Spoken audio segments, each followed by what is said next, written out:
endure. In enduring, grow strong.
Oh, all right.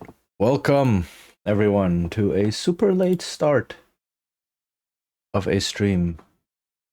Okay, the music's coming through. How's everyone doing? I hope you're doing better than me. I hope you had a better start to your day, to your weekend, end of the week. I guess, depending on where you are. It is Friday over here. I keep having in my mind, like, I keep getting a jump scare that there's something I need to do. But no, there isn't. I don't know, today's events of this morning caused a whole bunch of anxiety to bubble up, so it took me a while. Like, I had to take care of that thing first, and then I had to try and let go of the anxiety to a point where I could actually, properly eat food, and now do this. It's still kind of there, it's still lingering, but it's not as bad as it was. But yeah, it's just all of a sudden this intrusive thought comes. It's like, you have something scheduled today. And I get, oh shit, am I late for work? What's going on? Do I have to leave? Like, did I have to leave half an hour ago or something? Those thoughts just keep bubbling up. It might happen again during the stream. It probably will happen, knowing my anxiety. But I just checked my schedule. There is nothing else for today. So I can stream. I can do this. Right? My rational mind is telling me there is nothing. But my anxiety lizard brain is saying, yeah, no, you don't get to relax. So, all that being said, I want to talk some more TTRPG design. I've had a lot of thoughts over the week that I okay, let me save this first. That there's a paint layer. Okay. And then save it like that. All right. I have Krita up, by the way. I'm just doing some last second preparation. Okay. So what do I want to talk about today? More about board game mechanics being put into TTRPGs. And last week I talked about engine building. Engine building being this thing where you have your engine, right, that runs the rest of the game. Like a player board where you have actions that you can take, or that provide you with resources to do these actions, or that make actions that you take normally in the game better. Right? There's various ways you can implement that. And over the course of the game, you build your engine, you expand it, you make it better and stronger. Right? So you improve the actions that you can take, that they do more and or cost less. You unlock new actions that you can do. You get more resources or different resources that allow you to better do whatever it is you do in the game, right? Place your workers or build the longest trade route, or I don't know, drive your cattle to Kansas City, right? All sorts. And we came to a bunch of good summaries and a good overview, I think. And I want to kind of continue on today with a couple of mechanics that run in a similar vein. There are also some sort of engine building. And now I realize why engine building itself is not a mechanic, because it is very broad. That includes these other things as well. However, whereas the engine building I was talking about last week is relatively deterministic, right? You get your fixed upgrades, and you know exactly what your actions do, and when you upgrade something, you know what you'll get. Today I want to talk about some engines that you can build in the game, or that you build as part of playing the game, where there is inherent randomization.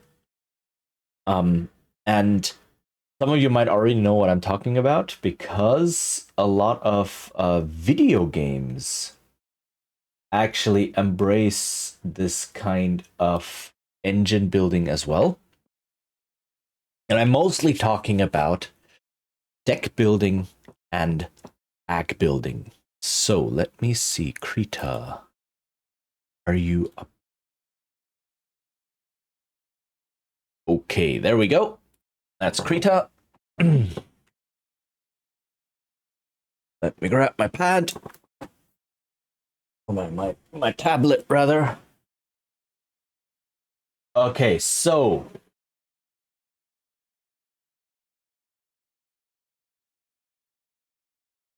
engine building. Actually, let me write that slightly differently. Let me make this an actual nice title.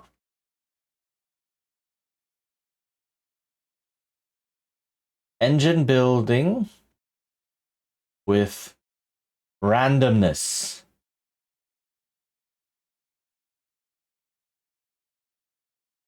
Now, what do I mean here? I don't necessarily mean, though some games do this as well, that what you can upgrade is random.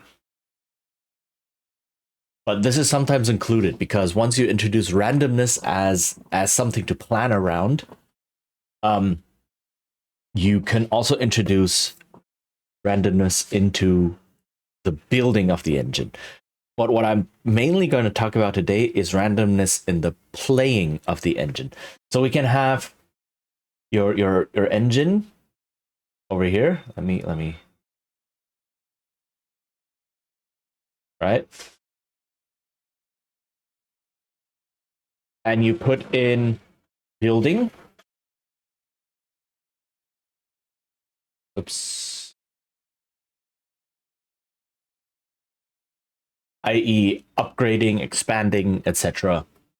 And then playing the engine, using the engine, right? And you can have randomness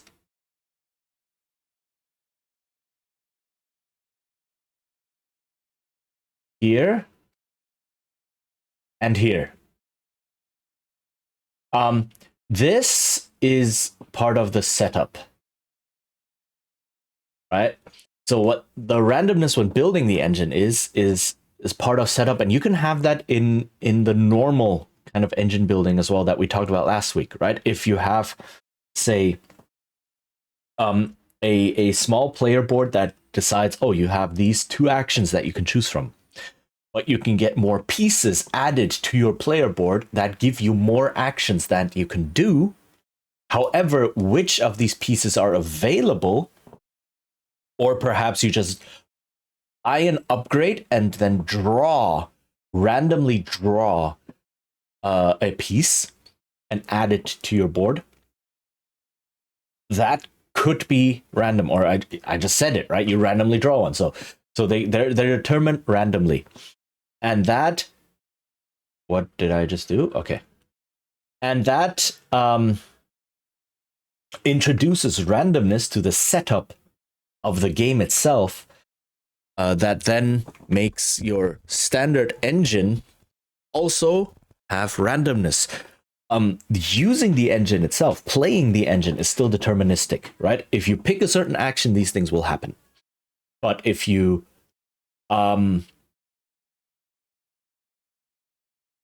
if when you're building the engine, you could introduce randomness in there.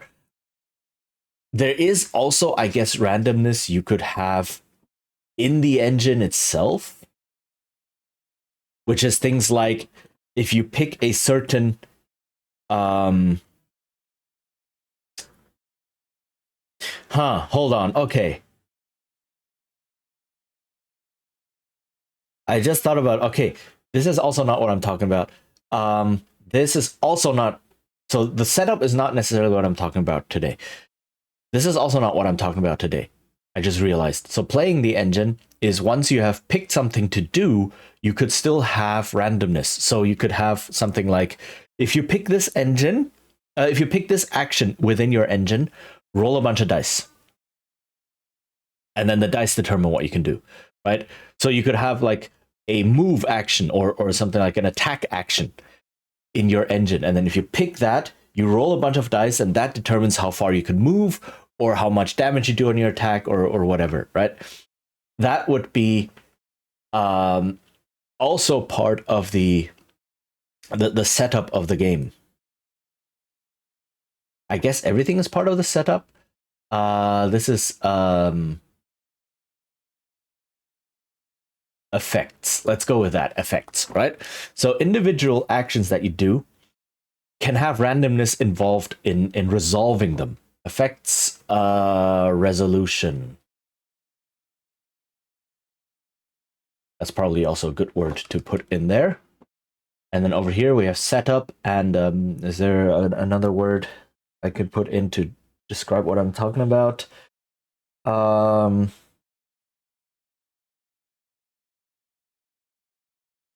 necessarily. Okay. Let me move this a little bit.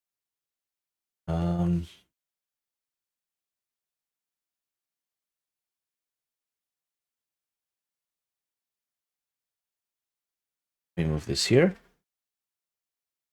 Okay. What I am talking about is this one, where the engine itself is a randomizer. So this is what I'm talking about today, right? So this one would be, let me pick another color. e.g., rolling dice on a move or attack action. And this one would be, e.g., randomly providing available upgrades. Right? And there's a bunch of games that do this. Things like Dice Hospital. Could you call Dice Hospital an engine building game?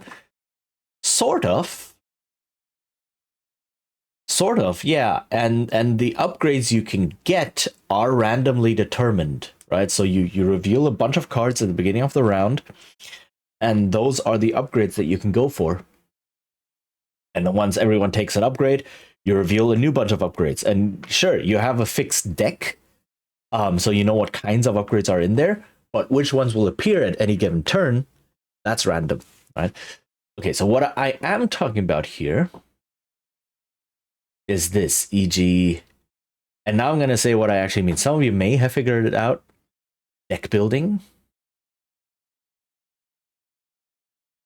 And let me write it a bit cleaner.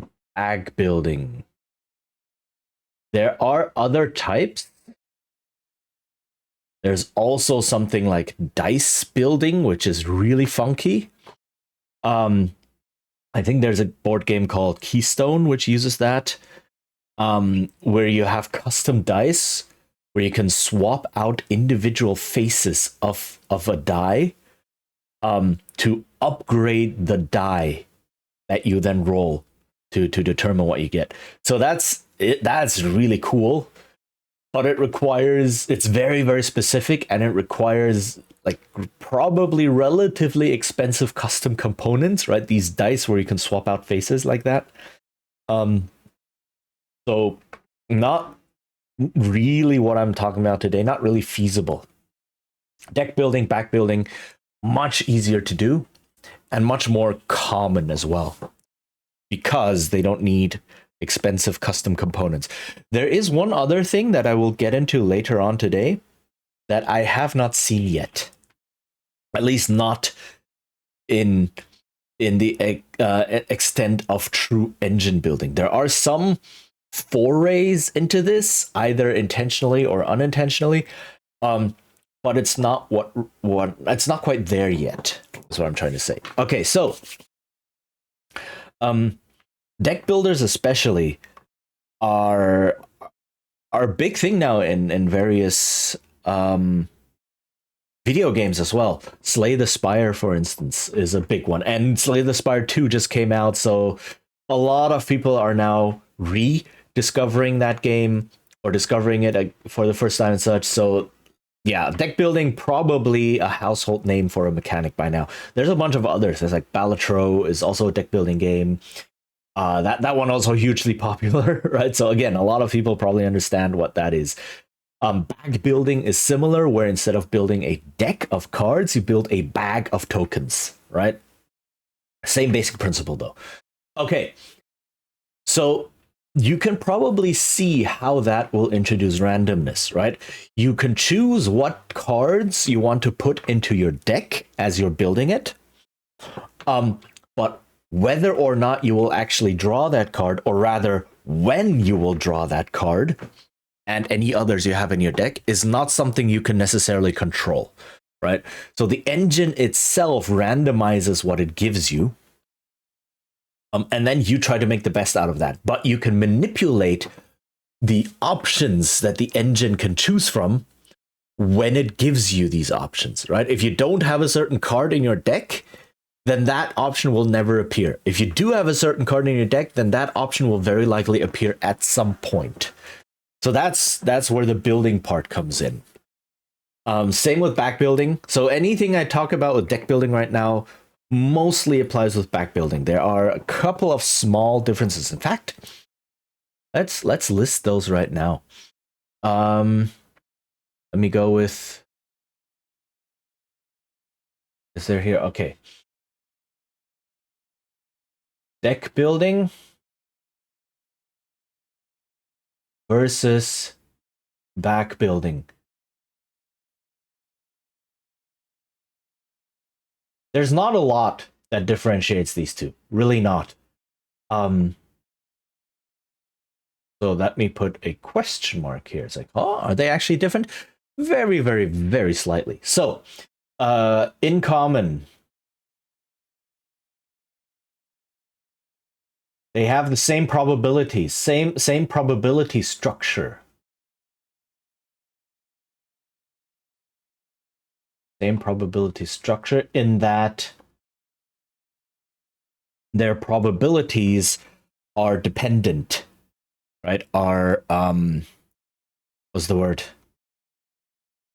I guess you could look at them as conditional, but they're at the very least dependent. So if you have dice, if you roll a die, it doesn't matter what you rolled before with that die. It's not going to influence any subsequent rolls that you make, right? So if you roll a d6 and you get a 6, that doesn't mean that you're any more or less likely to roll a 6 again when you roll the die again, right? The chances don't change.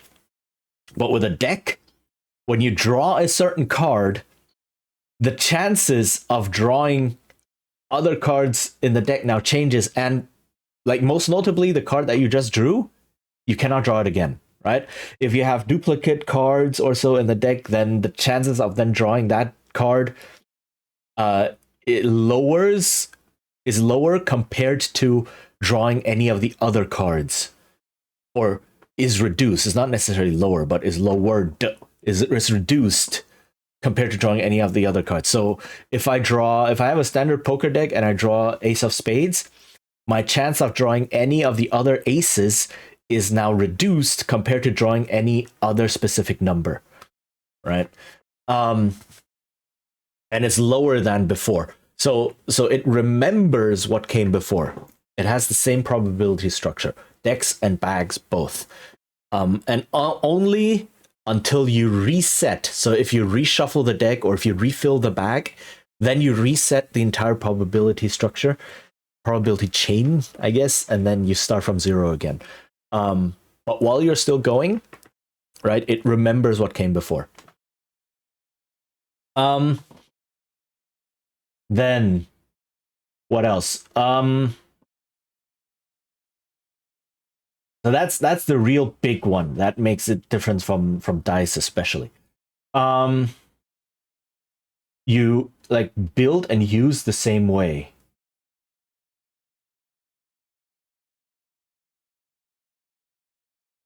The same way. Right? So when you buy a new card for your deck, you put it into your deck. If you buy a new token for your bag, you put it into your bag. And then you just draw things one by one, right? You draw cards one by one, you draw tokens one by one or so, and whatever they do. There are slight differences. I can say different. But these are just technicalities. They are like UX things, right?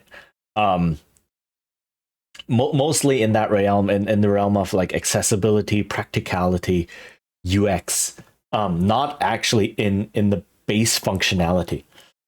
So things like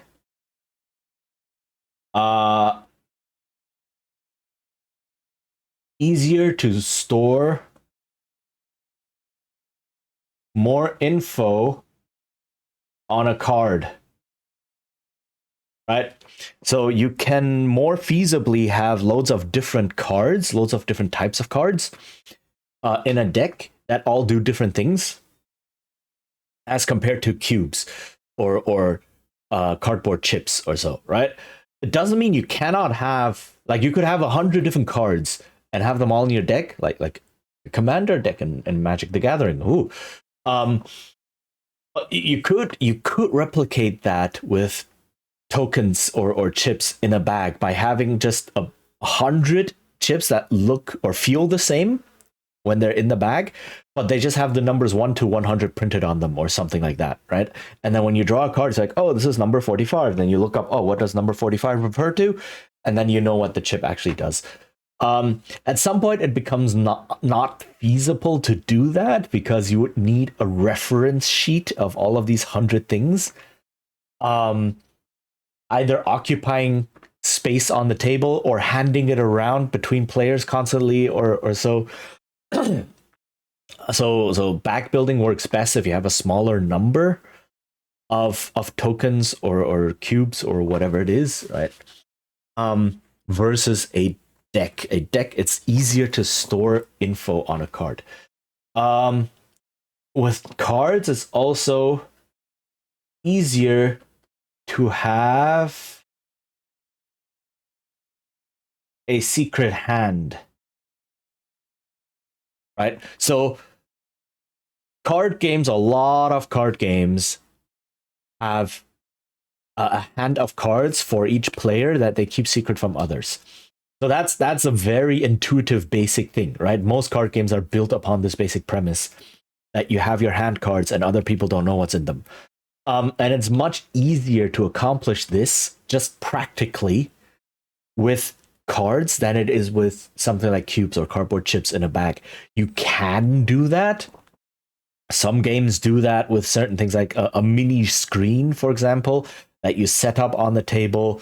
And then whenever you draw cubes, you place them behind your little screen so that no one can see what you have back there.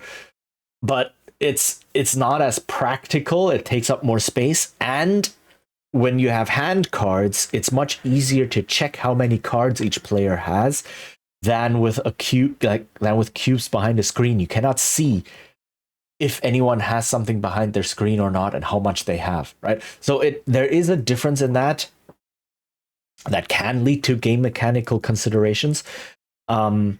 And sometimes you might want that. Sometimes people can bluff and say, oh, I totally still have stuff behind my screen, right? And then play that way, essentially bluffing, when they don't have anything that they can feasibly do. Which is actually, now that I think about it, could be an interesting mechanic to explore. Easier to have a secret hand, and then say cubes behind a screen can't be checked by other players. Right? So like there is this thing in various TCGs like Magic the Gathering where you keep cards in your hand just to make your opponent play more carefully. Right? You keep mana open, you keep cards in your hand just to make your opponent second guess and say, do they have a counter? Do they have a damage spell? Do they have something to deal with what I want to do? And then that makes the opponent play more carefully. Whereas if you have no mana available or if you have no cards in hand, then the opponent can very clearly say, okay, no matter what I do, you cannot react immediately to it, so I can just play. Yeah, a friend of mine did that once by keeping a land on his hand for like a dozen turns or something. Probably not a dozen, but like a lot of turns just to mess with his opponent, just to be like, I can still react. You don't know what I have in my hand, but you do know I have a hand card, right? Hey, two! Hi, Vitalina. Hello. How's it going? We're talking some mechanics today. How was your day? How was your time zone?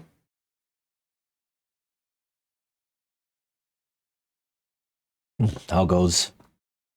Right,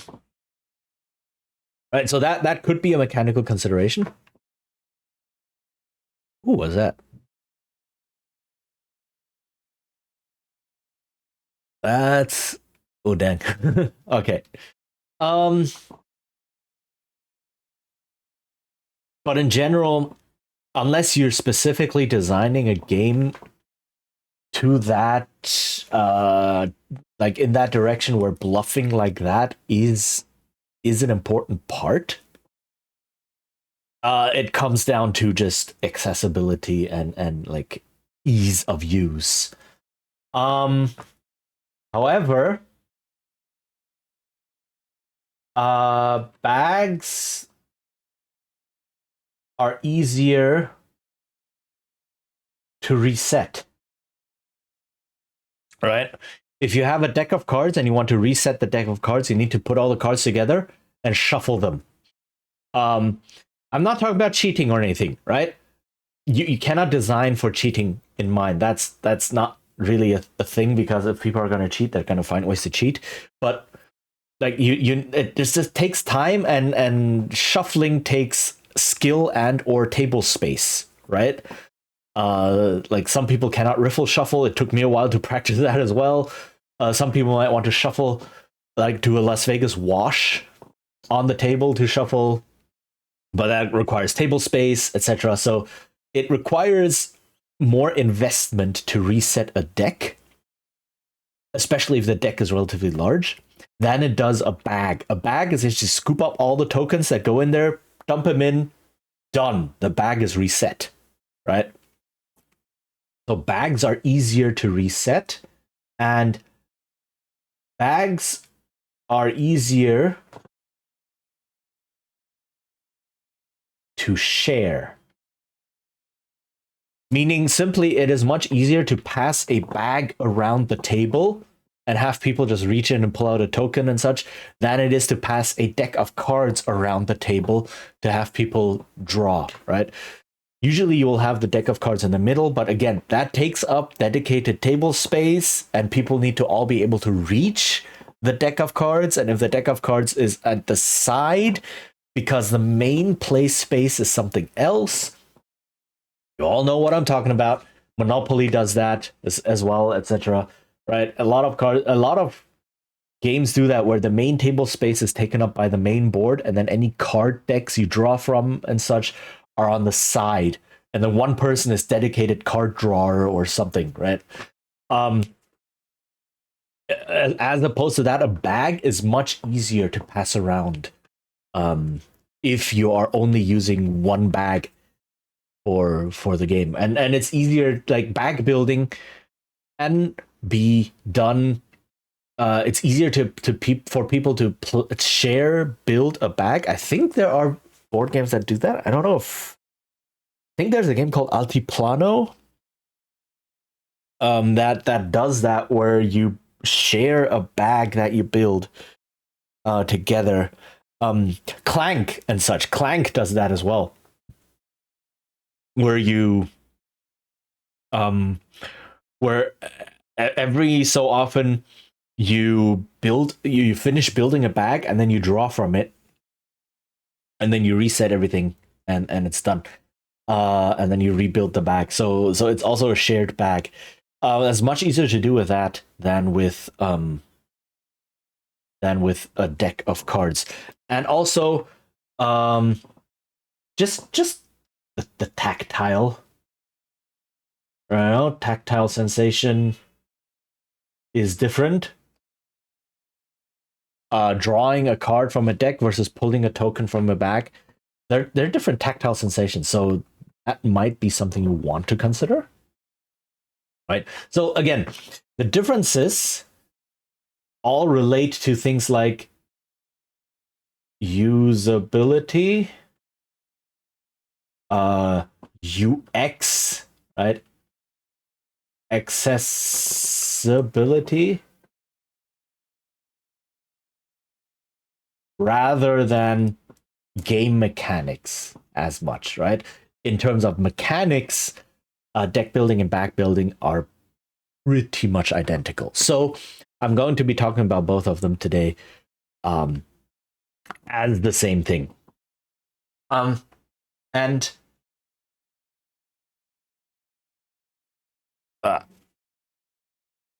so they are an engine that usually nowadays with these games, these things power something on their own, power something else in the game. Wow. The original game that invented deck building, Dominion, building the deck was the point of the game. So the deck itself didn't power anything else other than building the deck some more. right? So all the cards you could buy and put into your deck simply made your deck better at building itself, right? You could buy money, you could buy cards that let you discard things, you could buy cards that let you exchange things, you could buy cards that let you buy certain things for cheaper, etc. At least until the expansions started coming out, and then you got more player interactivity of like, oh, you can remove someone else's card or make them discard, right? But most of the things that you build in Dominion are just there to make the deck better at building itself. And then at the end of the game, the value of your deck by having certain cards that give victory points in your deck, right? That determines if you win or not.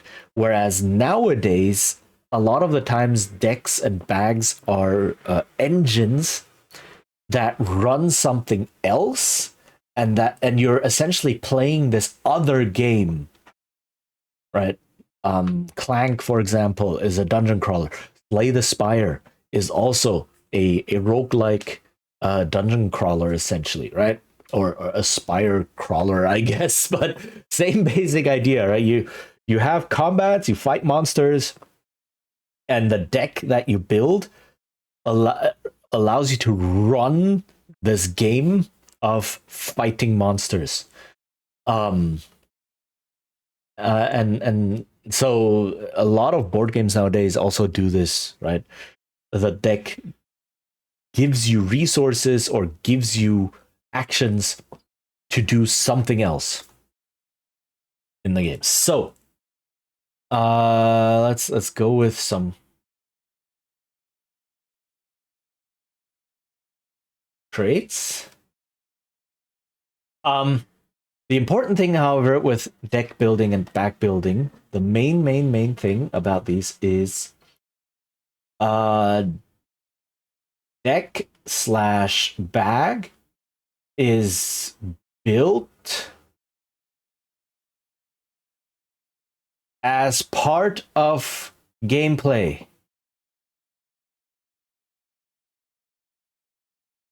All right, so that makes it very, very different from TCGs like Magic the Gathering, where deck building, the idea of building a deck originally comes from. However, in something like Magic, sorry, let me have a drink.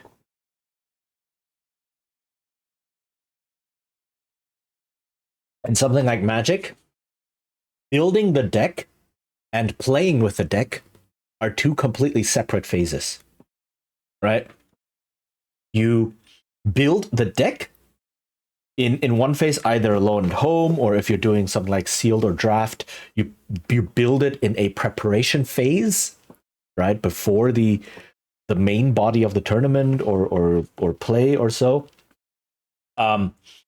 And then once you have built your deck, you then take this thing and play games.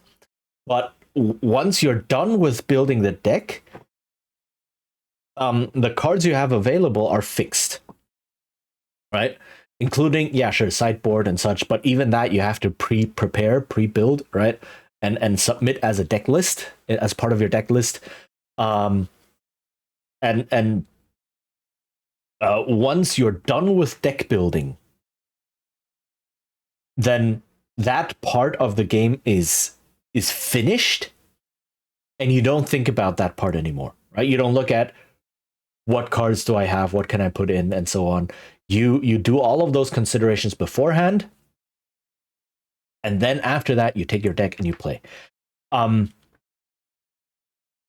deck building games put the deck building into the gameplay itself.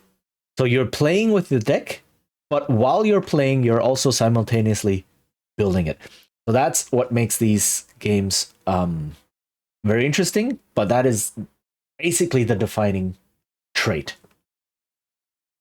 What was the other thing?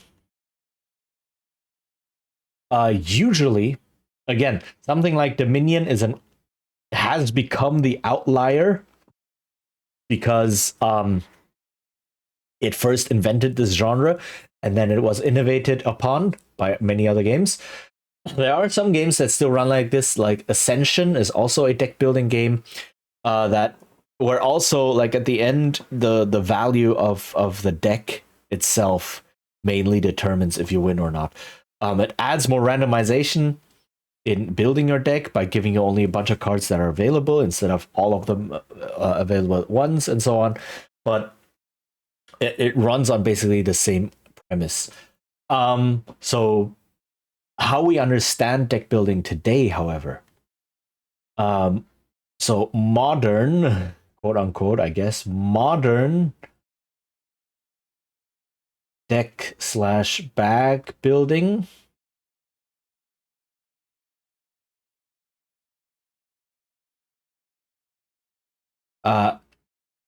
is an engine that powers some other gameplay. Be that combat encounters, be that exploring a dungeon or a jungle, be that, I don't know, brewing potions, right? Whatever it is. It can be a lot of different things. But the deck building is just the basic engine that tells you what you can do.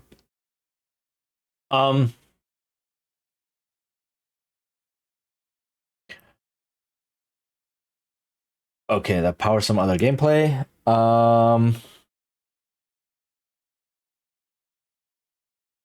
What else was there? What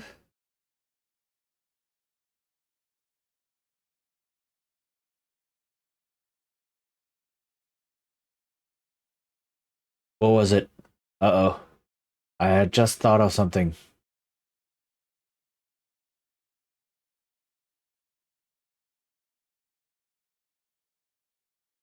Oh,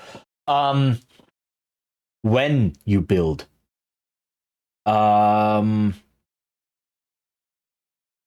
When actually let me put that as its own thing. So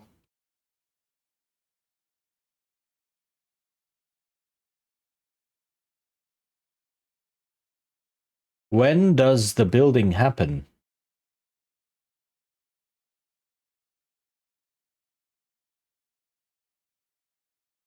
Right?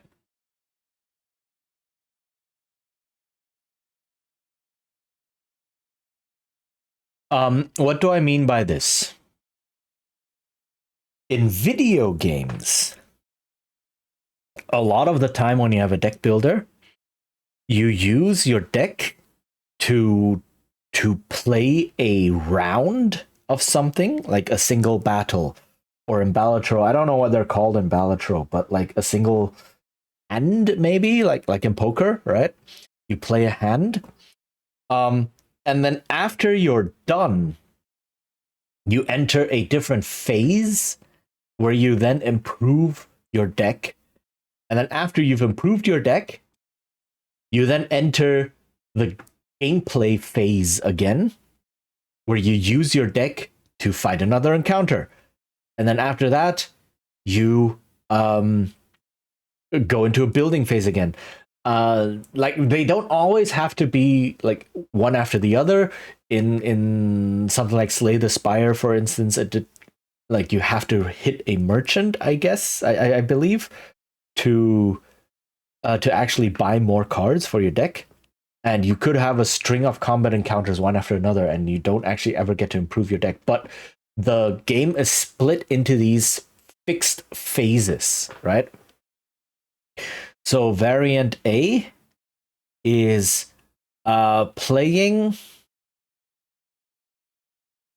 and building are separate phases, right? Very clearly delineated, going now, okay, roll initiative, now we're entering combat, right? And now you only use whatever cards happen to be in your deck, to play. And then at some point you go, all right, and now we're, I don't know, leveling up. Now you get more cards. Awesome. And then you get to improve your deck. Right. And but it's very clear that these two are two separate things. So it feels a little bit like in some TCG tournaments, for example, where you have your sideboard, so you take your deck as it is, you play around, and then after the round is done, you can then look at your deck and refine it with your sideboard. And once you're done with that, you sit down, your deck is locked again, and then you play with whatever cards you happen to put in there. Right?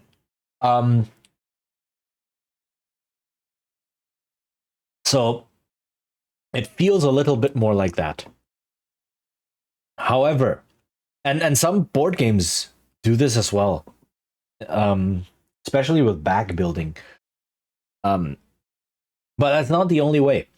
In fact, a lot of deck building board games have it where building your deck is part of playing it, right? So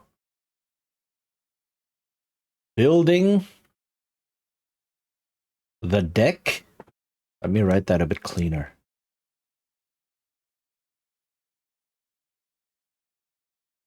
Is part of playing it.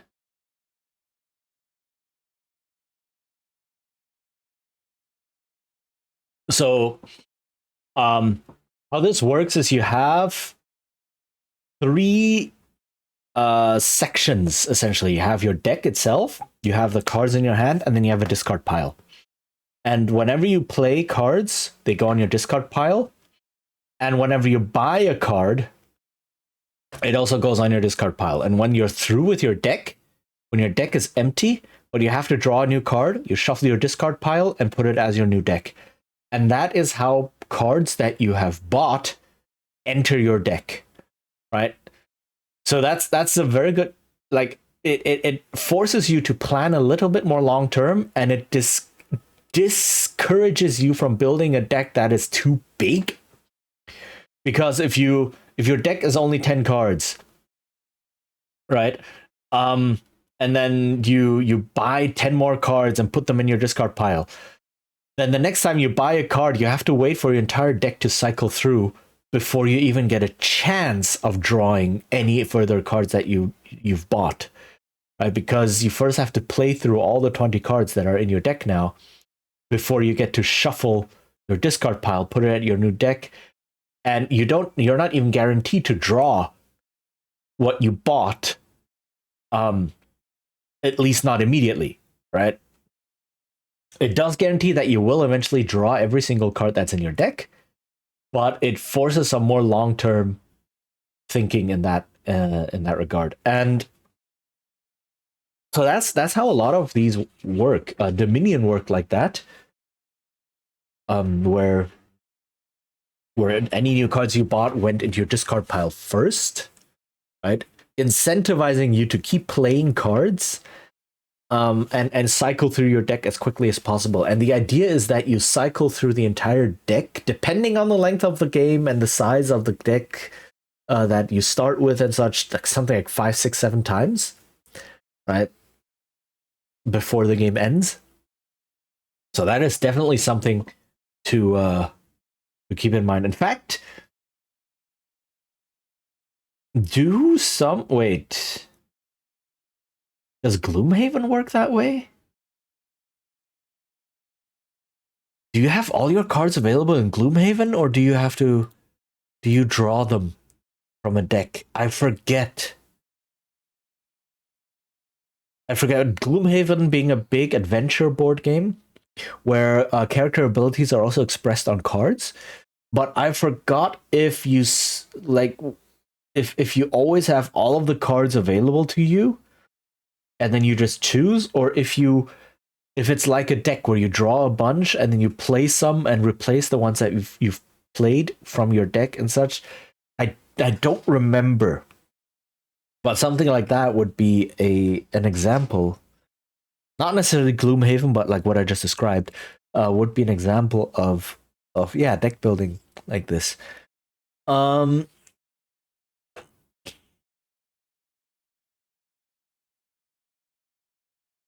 and how you get new cards is also slightly different, right? You could gather an external resource.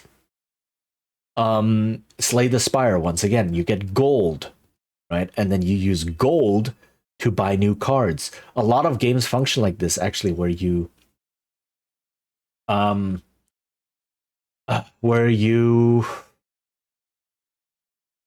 have some sort of external resource that you get. Okay, let me write this down as well.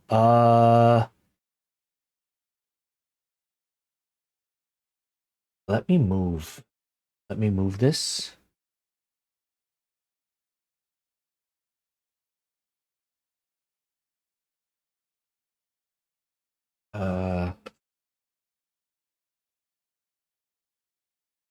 Okay.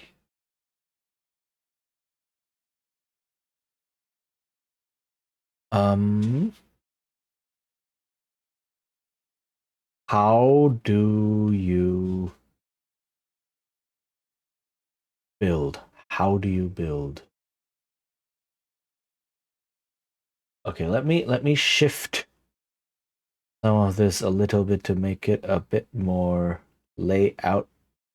Make the layout a little bit better. Because what I can do now is I can move this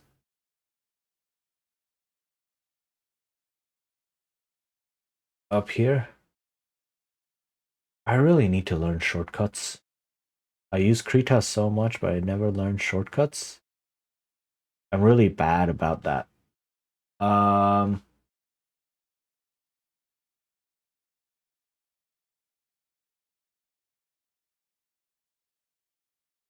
Okay, there we go.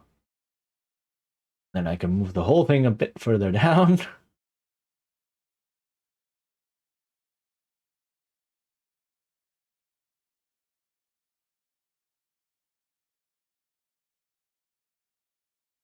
Okay. Okay, that makes it a bit easier, I hope. See what's going on. All right, how do you build? So, again, you could buy cards with external resource. And this external resource can be gotten by how well you do in the main game space. Right. So in Slay the Spire, the cards you play generally, I'm talking about generally, I'm talking about specific special cards that might give you gold or might change the amount of gold you get or whatever. I'm not talking about any of those special cases. I'm talking in general, systemically, I guess. You the cards you play during a combat encounter don't matter so long as you win the encounter. And when you win the encounter, you gain some amount of gold. And then you can use that gold to buy cards, right? So you have this idea of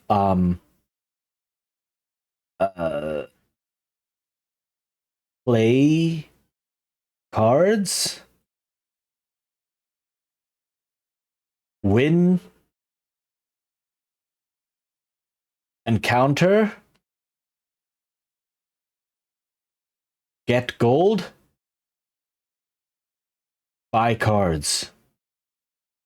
Right? So you get this kind of thing happening here. Let me move this up because I now realize this is going to take a lot of space. This is why I don't do this on paper. Okay.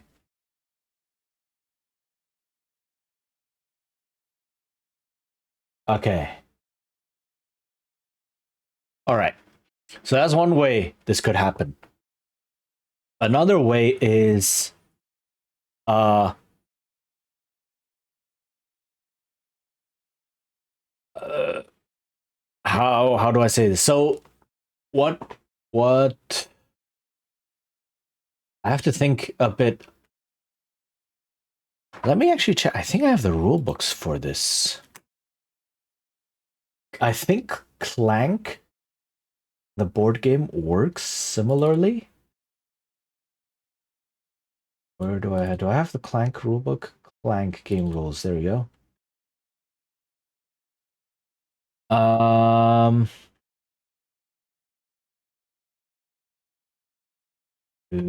Clank cubes, secrets, artifacts. Yeah. Keys, backpacks. Yeah, how do you gain new cards?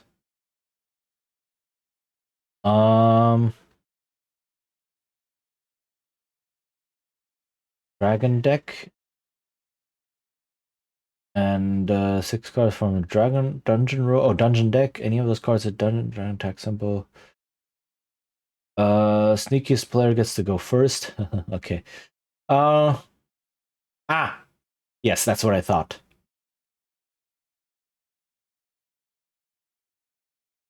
Yes. Okay. So let me quickly show.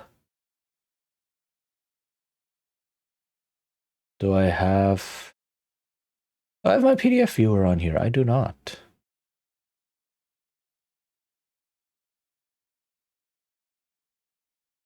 I already have one for that. That's massive. Hold on. Let me make that a bit smaller. Just a little bit.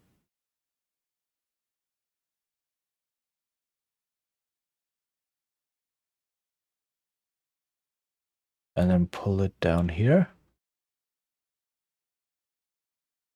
Okay, so this is, do I have a better, there we go. So here we have some cards, and you can see here each card in Clank. So this is Clank deck building adventure. Clank is a dungeon crawler, dungeon looter, essentially. Where you enter the dungeon and then you go through and you steal lots of stuff from the dungeon before the dragon wakes up, or maybe the dragon will wake up, but you try to make as little noise as possible, because if the dragon wakes up, the person who made the most noise gets bitten or so, gets attacked. That's why it's called Clank, because it's clanking through the dungeon. In any case, you have a bunch of cards here that you build your deck with, and you have movement to move through the dungeon.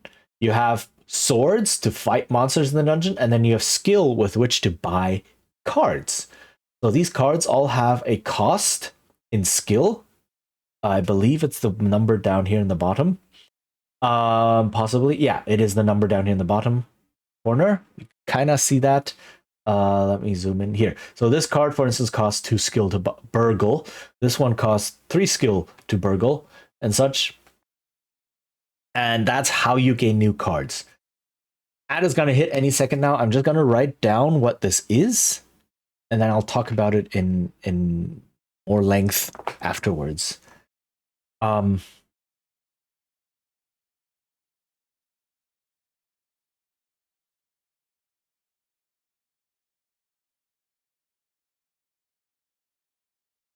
Goodbye. Cards provide resource themselves. So get play cards. You get do stuff, and also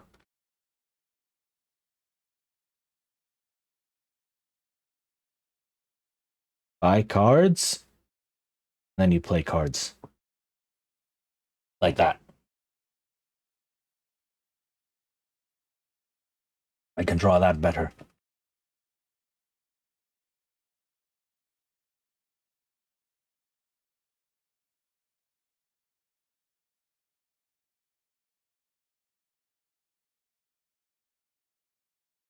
Endure. In enduring, grow strong. Okay, that's the ads. All right.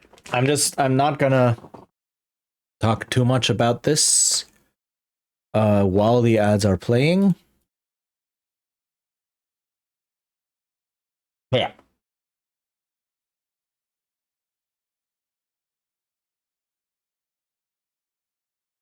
Mm.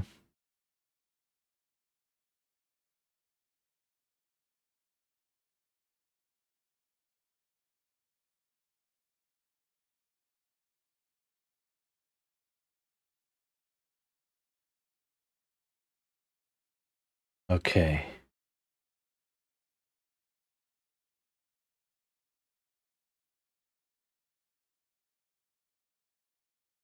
Right. I really want to play Clank. It looks like such a fun game, but sadly, Tabletopia does not have it. I could check real quick if what's his face? Board Game Arena has it, but I don't know. It's one of those games like a lot of I don't know. It's celebrated, kind of in a niche cult following. It feels like I'm a bit sad I didn't buy it. Board Game Arena. Check real quick. Because last time, like Tabletopia, I checked it last week or so, 2 weeks ago. It didn't have Clank. Clank. Do you have Clank? You do not. Okay, so none of them have.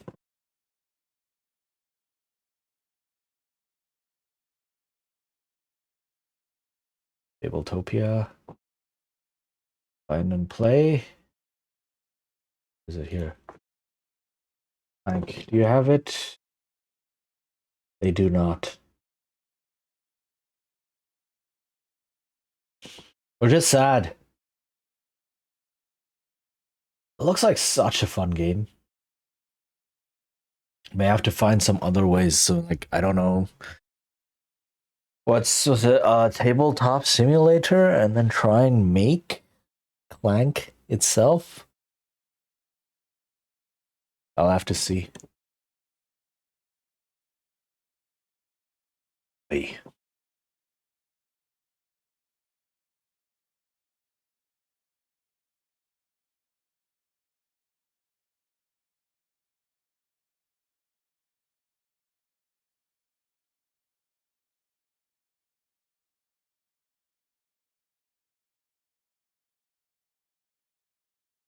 Okay, ads should be over now.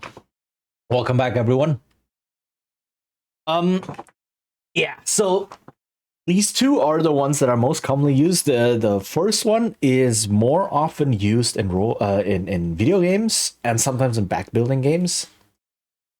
And the other one, B, right, variant B of how you build is how deck building games first started out, and a lot of deck building games still do it this way. It's a difference in what you want the game to do. One of them is more dynamic, where building the deck is one of the actions you can do.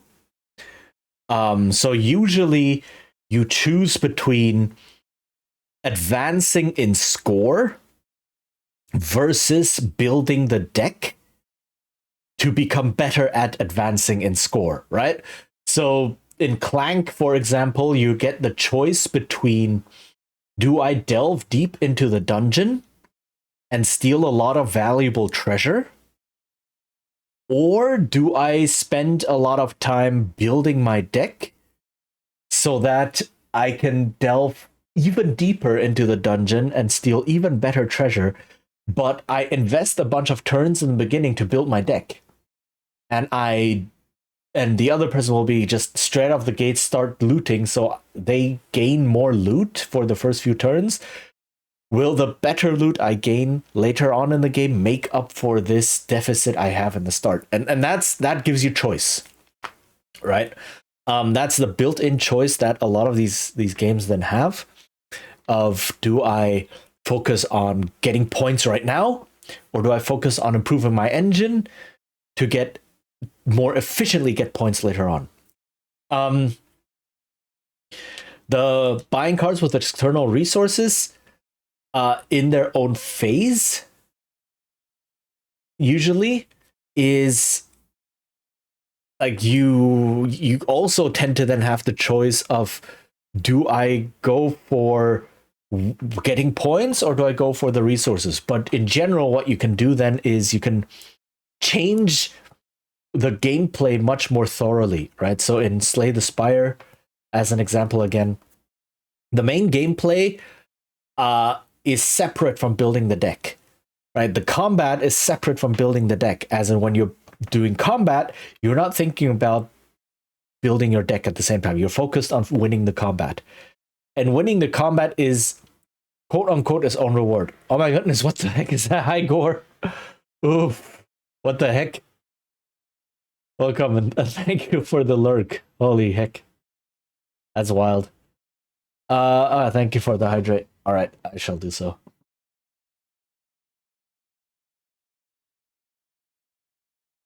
And for the stretch. All right. And oh goodness. Everything. Okay.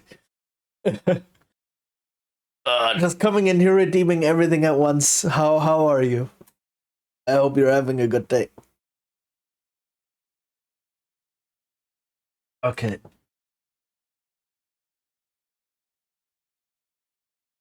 Okay. I'll give that to you. I forget that I have it still.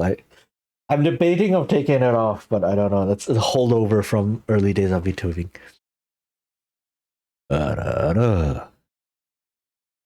Doing good.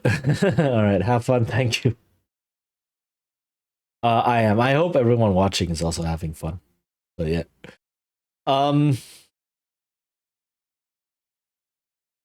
What is it? What was I talking about? So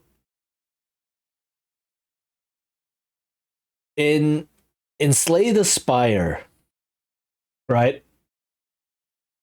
Winning the combat is not a choice. It is something you do. It is the main gameplay. If you don't win the combat, you die, right? The game ends.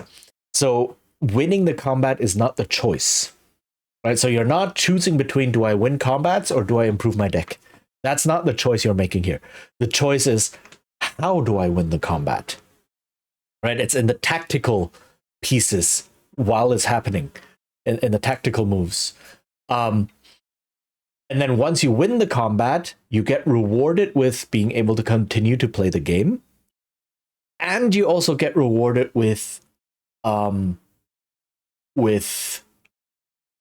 resources to improve your deck, right? So it's not that you choose between winning combat versus building deck. It's when you're in a combat, you're focused on winning the combat. And then afterwards, you automatically get stuff to improve your deck. So this line in here, usually it works like this. Usually A and A go together and B go together in when it happens and how you build. So here, choice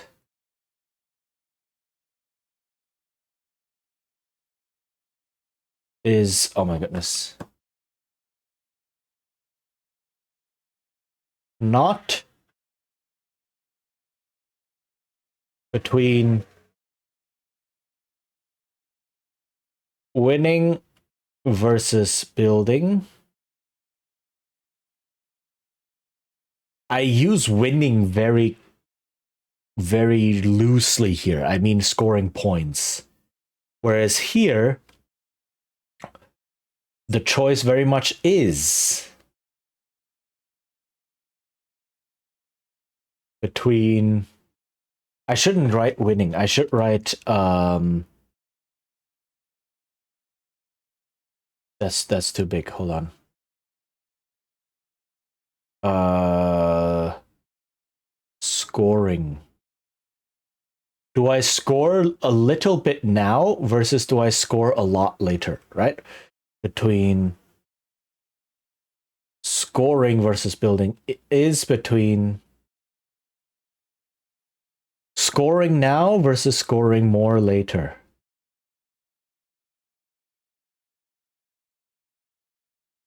Right? So the choices, the meaningful choices that you are making are on different levels of the game and different areas of the game. Right? In the variant A, it's more about the small scale choices that you make in the moment, right? Tactical choices in combat, for example. Versus in variant B, it's more higher level, long term uh, building my engine versus scoring now, scoring a bit of points now, right? Mm. There is theoretically a third variant, which is periodically granted new cards. You just get them. You just get them. But what this does is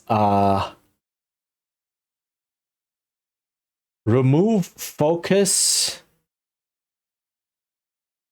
on building from choices. So something like Dice Hospital, for example, does that, where at the end of every single turn, you will get a new card. You will get one. Right? No matter what you do. You will always get a new doctor, or you will always get a new ward, or like a new specialist war section or room or something, depending on what you go for. That's not like you'll never go home empty-handed, so to speak. At the end of a round, you'll always get something. However, where the focus comes in now is in the choice of order, because there's only a limited number.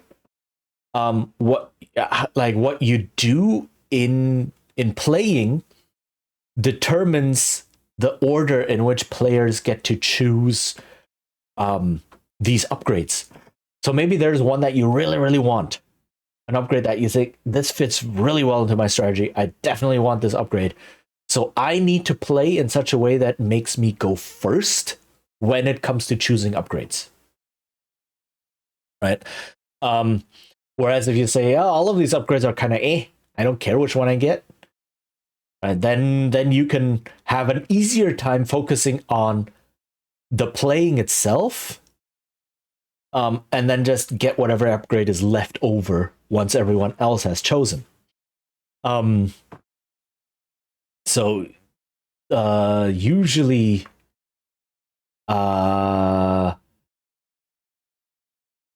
so I will write this as e.g.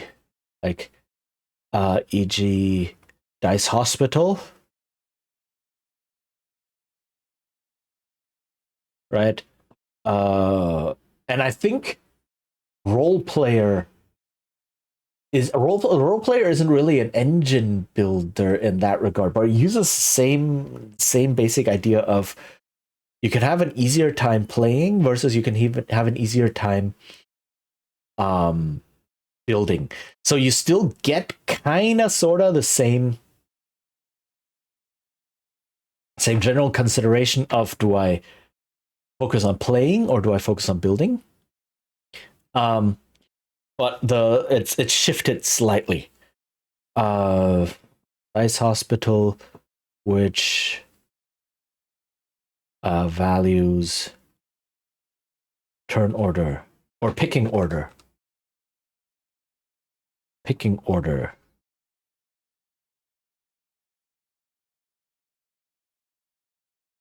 Picking order. There we go.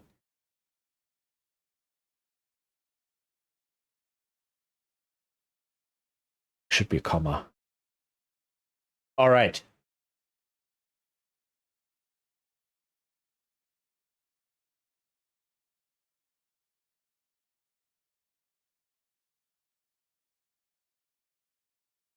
Sorry, that was a big sneeze.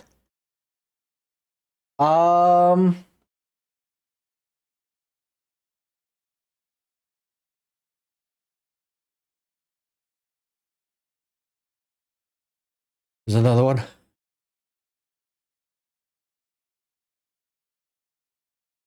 Oi. Okay, I hope that's done with the sneezing. So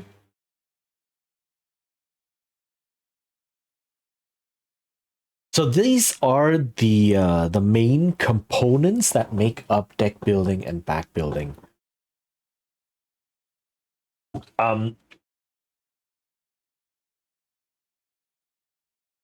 Let's see.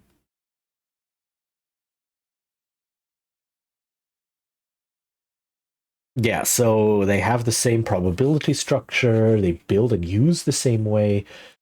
Um, they're built as part of the gameplay, either in separate phases between building and playing, or in the same general mashed mashed phase, right? And then how you build, how you get new cards or tokens, I guess, for back building. Again, they function mostly the same. Is you get some sort of resource that you acquire through playing, and then you buy new cards that way, and then you play, win the encounter, get gold, buy cards, and such. Quacks of Quedlinburg works like this. Let me load that one up real quick, actually. Everything okay, Vitalina? Tabletopia. Tabletopia has Quacks of Quedlinburg. I know that.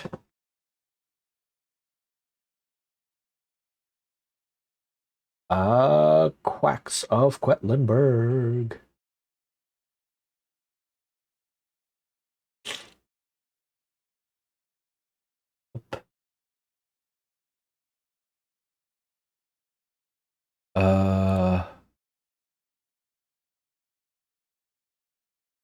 There we go.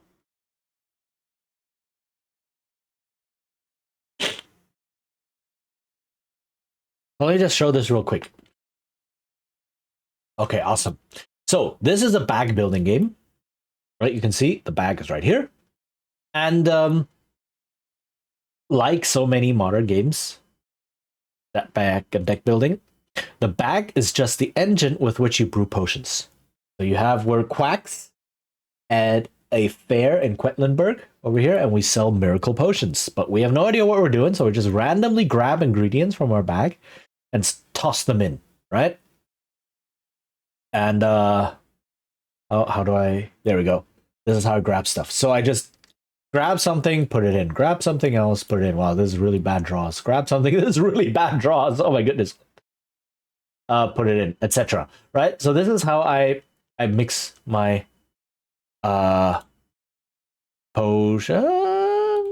There we go. Oh my goodness. Hello. Can I not? Can I? How do I close you? Hello, malware bytes. Back to lobby. Are you okay? Okay, how do I find my lobby? Oh, continue. There we go.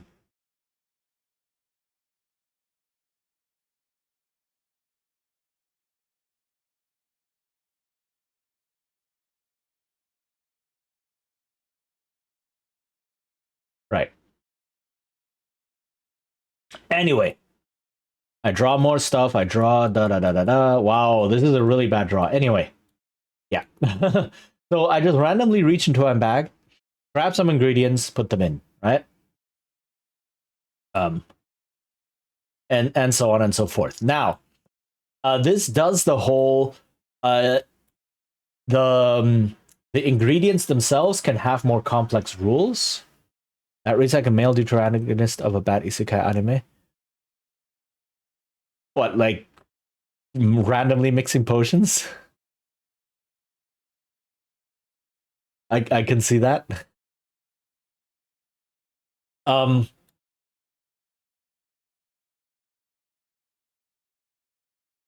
where was I?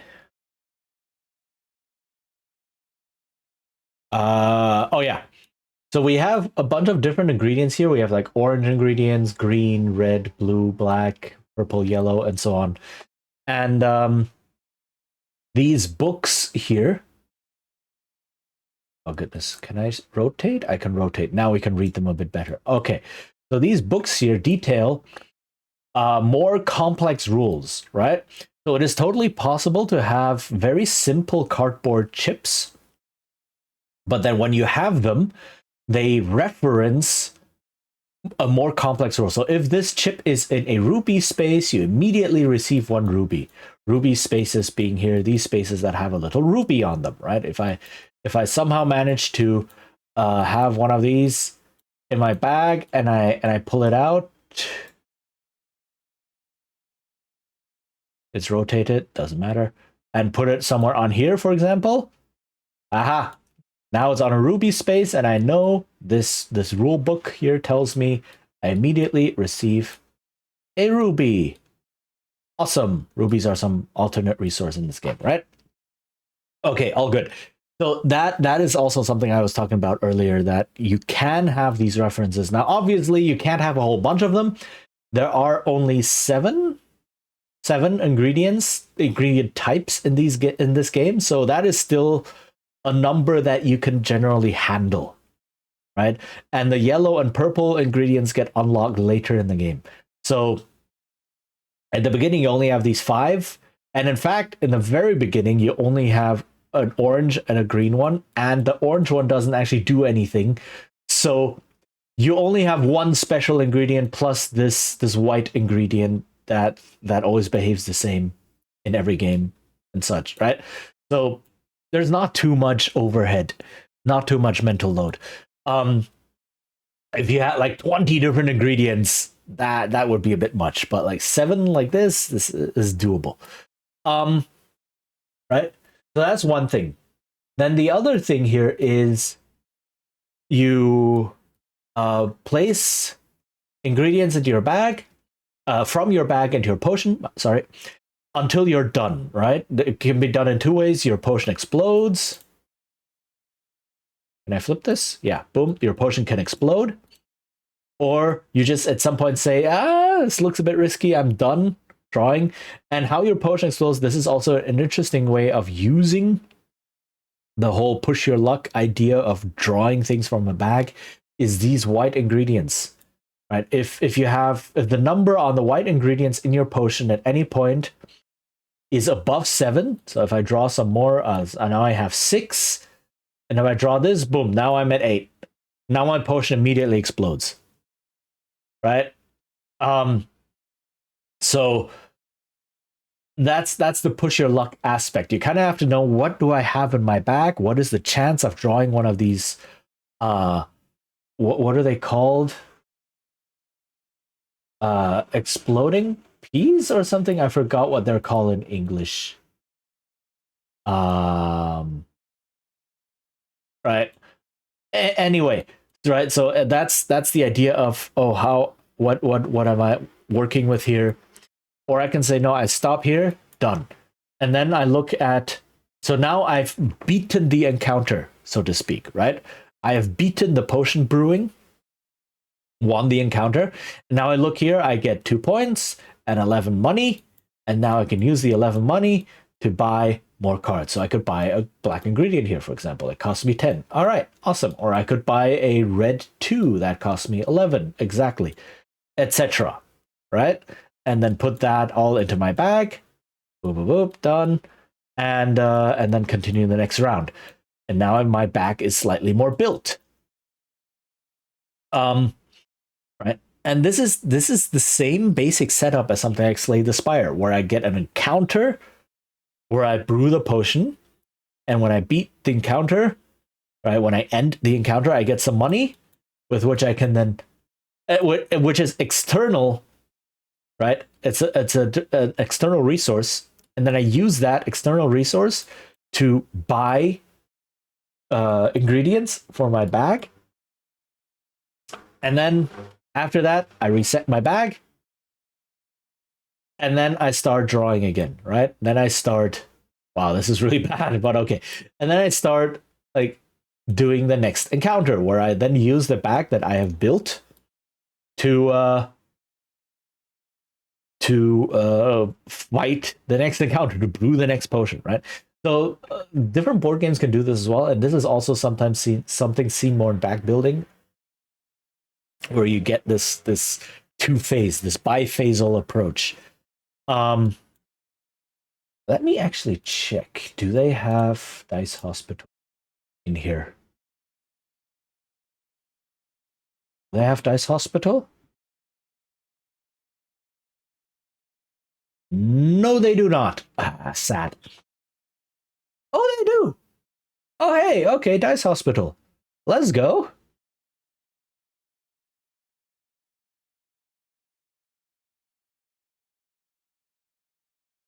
So I get to show this a little bit. All right, Dice Hospital, awesome. So, Dice Hospital is where you cure dice in your hospital. Right? And these dice come in 3 colors, and you roll them, and they have different values. So at the beginning of each turn, how this works is you have a whole bunch of dice. How many? Is it just per ambulance? 1, 2, 3, 4, 5, 6, 7, 8, 9 or something? Can I then grab all of these or so, I guess, right? And then you sort them. So dice with lower numbers are more severely hurt, so that's their quote unquote HP. Dice with higher numbers are less severely hurt, right? And any die that you cure up to a 7, which is impossible, means it's completely cured and it leaves your hospital. If any die goes below a 1, it dies, and you lose points for that. So here you have 3 ambulances. Ambulance number 1, 2, 3. And then you can see you sort the dice in where the ambulance number 1 has the lowest number dice, and the ambulance number 3 has the highest number of dice. And then you can go, all right, let me see. Intake. I grab and I say, oh, there's this, I don't know, the triage nurse. Oh, I really, really want the triage nurse. I definitely need the triage nurse right now. Right? I want to be able to pick this person first. So I pick ambulance number 1 and grab these dice.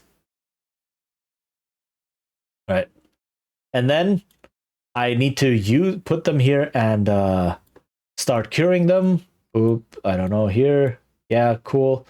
And start doing things. I don't know. I forgot exactly what all the rules were, but you know. Put some nurses in these rooms. Etc. Anyway, the specifics are not important. What's important is I have picked ambulance number 1. I have a more difficult time dealing with the dice because my dice are more hurt. Right? So if I'm not careful, some of them will die, and then they'll go into my mortuary and I'll lose points. Right? And it's more difficult for me to cure them up, or it takes more time for me to cure them up fully so that they can be discharged, and then I gain points for discharging them. However, I can say, well, I picked ambulance number 1 because now it allows me to pick a room or a specialist, I think. Is it one of each? Or I forgot. But I can say, well, I now pick the triage nurse. I go first because the other person picked ambulance number 2. They go second. So now the triage nurse is gone for this round. I secured the triage nurse. Awesome. And now I get to use this triage nurse, right? For to improve my future dice hospital, right? To make it run better. And then this person is like, triage nurse is gone. Now I have to contend with, I don't know, I'll get the immunology department or whatever. Blah, doesn't matter, right? And that's what I mean with you will always get something,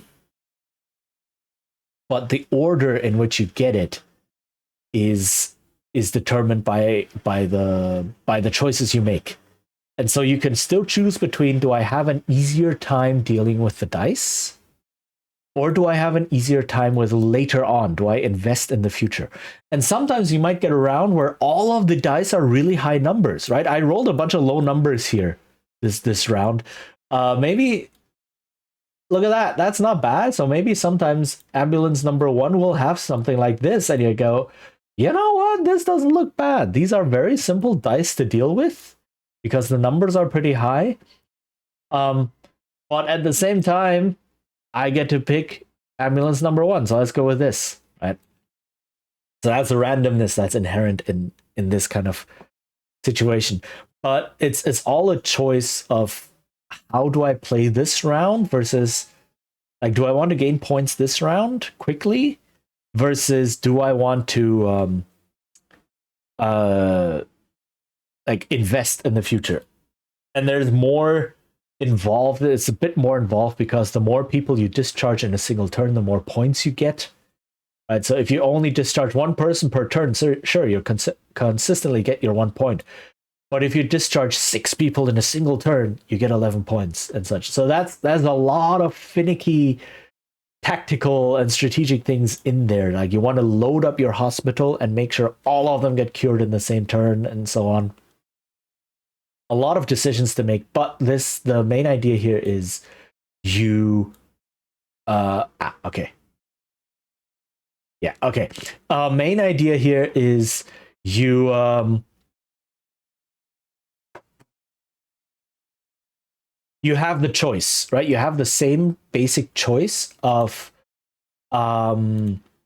points now versus investment in future. So I guess I can so this is, both of these are points now versus investment in future is the kind of basic choice you're making here. And this one is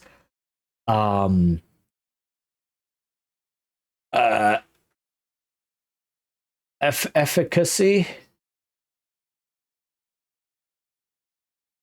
plus strategy, right? When you are making your bag in Quacks of Quedlinburg, or when you're building your deck in Slay the Spire, right? That's a strategic choice. Very much. I mean, I guess it's also a strategic choice down here. So I can't really write strategy. Efficacy plus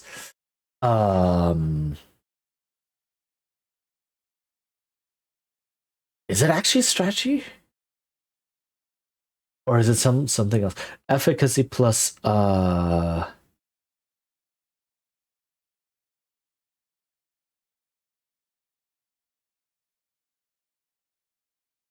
no, it is a strategic choice. So strategy, okay.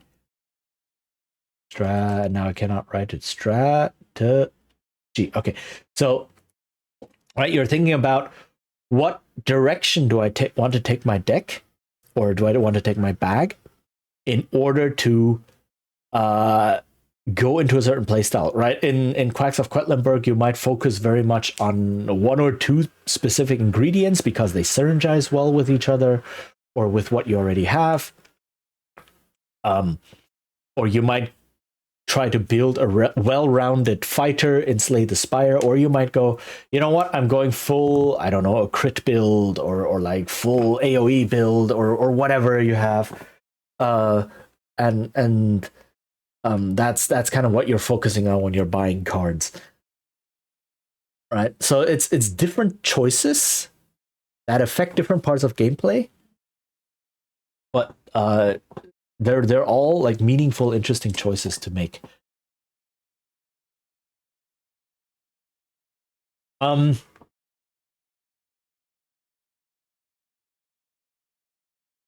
There is one more thing that I said all the way in the beginning, there is something else that I want to look at, which is pool building.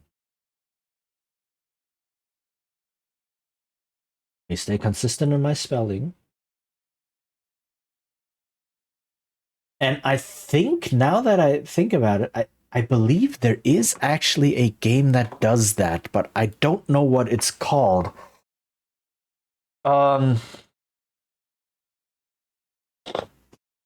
It's a pixel art dungeon crawler.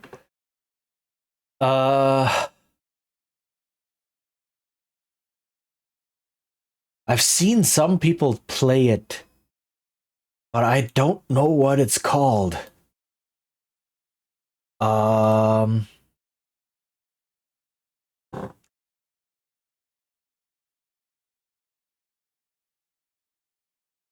Is it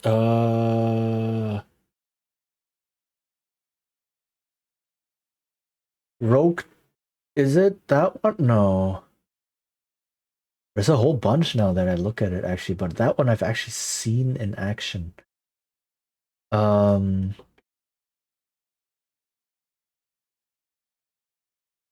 Luck and Loot? No. Dice. Uh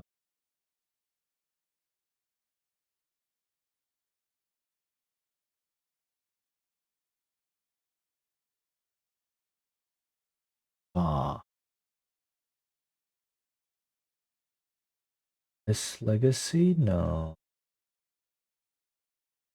Uh hmm.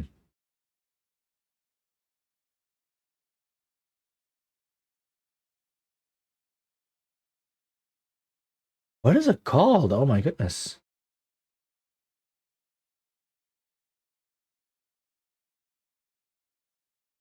Uh I can't find it.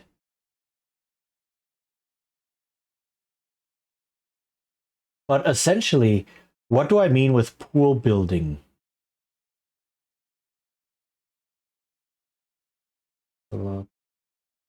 Okay.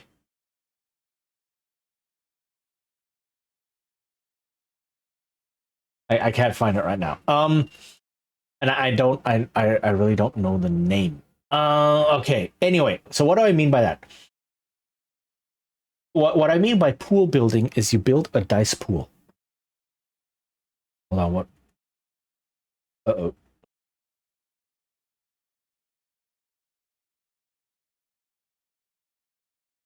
There's someone playing music outside. I hope it's not coming through. Oh, it's coming from a car.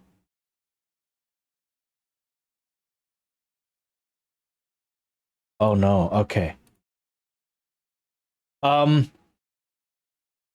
building. So when in when you have deck building, you have a deck of cards, and then you draw from the deck like normal, right? When you have bag building, you have a bag of tokens, and you draw from the bag of tokens. When you have pool building, what I'm thinking about is dice pool. So you build a pool of dice, and whenever you make a check, you roll that pool of dice, right? And you build the pool. So what I'm not talking about is most simple dice pool games where something like, oh, you have to make a strength check. If you have a strength of 1, you roll 1d6. If you have a strength of 5, you roll 5d6. That's not what I'm talking about, because there is no choice involved in that. It's just higher is better, right? Larger number is more better. What I am talking about is where you have to make a choice in what kinds of dice, maybe what color of dice, what size of dice, and so on, to put into your pool, because they give different effects. And then you have this pool of varied dice, and and then you roll, and then the dice also give you different. Yeah, they give you different effects when you roll them. So there are some games that kind of, sorta come close to this. One I'm thinking of is Don't Rest Your Head. So Don't Rest Your Head, you build a pool of dice whenever you have to make a check, made of 3 different dice, 3 different types of d6. So you use 3 different colors. And when you roll them, depending on how they fall, a different color might dominate your roll, right? So you have discipline, exhaustion, and madness, and depending on which one of these dominates, right, which is determined by what numbers you roll, you get different gameplay effects happening and different narrative effects happening. So yes, you generally want more dice, but do you want more madness dice, or do you want more exhaustion dice, or are you okay with risking having fewer dice because you don't want those things to get a chance to dominate? Because the more dice you have of a certain type, the higher the chance that it will dominate. If you have the full contingent of 6 madness dice, the chance that madness will dominate is relatively high. If you only use 1, the chance is still there, but it's much, much, much lower, right? So that's a consideration you make. Now, why don't I really consider that to be pool building? Because you are rebuilding the pool with every roll, more or less, right? So this isn't quite like deck building or bag building where you have a persistent deck or persistent bag that you pull out of. This is something where with each roll, you rebuild the pool and for that specific roll, right? I'm not 100% sure if I remember correctly if something like the Genesis system or Legends of the Five Rings, Legend of the Five Rings does the same thing. They use bespoke dice that have special symbols on them, but they also do a similar thing of building a pool where you have stats for your dice for your stats, dice for your skill, and then you build the pool that way, and probably dice from advantages in the situation and disadvantages from the situation and such. It can get pretty big, and then you roll, and then you check how each die fared, and things like different types of dice can have different effects. Like disadvantaged dice tend to have more sides on them with negative effects, whereas advantaged dice have more sides on them with positive effects. Again, they are bespoke dice with special symbols instead of numbers. Then I think like skill dice have a better chance for certain things compared to stat dice, etc.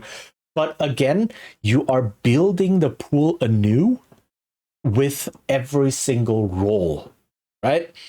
You could argue there is a sense of persistence there with your stats and your skills, because those don't change. If you have a certain stat, I don't know, strength of 2, and then what would be a jump skill of 3, right? Something like that. Then that doesn't change. Those numbers don't change. And whenever you do a jump roll, that is the persistent pool that you have. You can argue something like that, and I guess that is one way to do it. Instead of having just one central pool, you have these sub pools that you use. That could be a way to do it. Might be more fitting for a role-playing game as well. But that's a different discussion. And yeah, and there are different dice types, right? With different effects. Like you might want more of this die type in this situation, or that die type in that situation. Kinda, sorta. I wish I could remember. I wish I could remember that game that I've seen people play. It is also something akin to a dungeon crawler where you get into combat encounters and then you roll dice, but like you have the fixed dice. Like between encounters, what you do is you buy new dice or you upgrade the dice that you already have.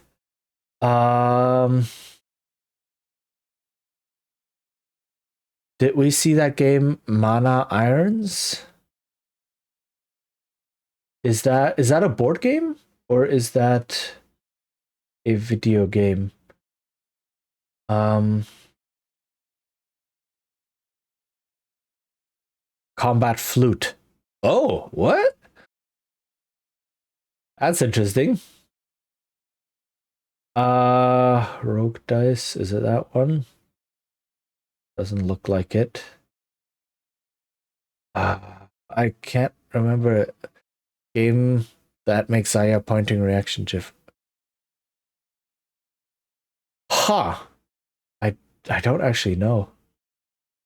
I don't think I've seen that one.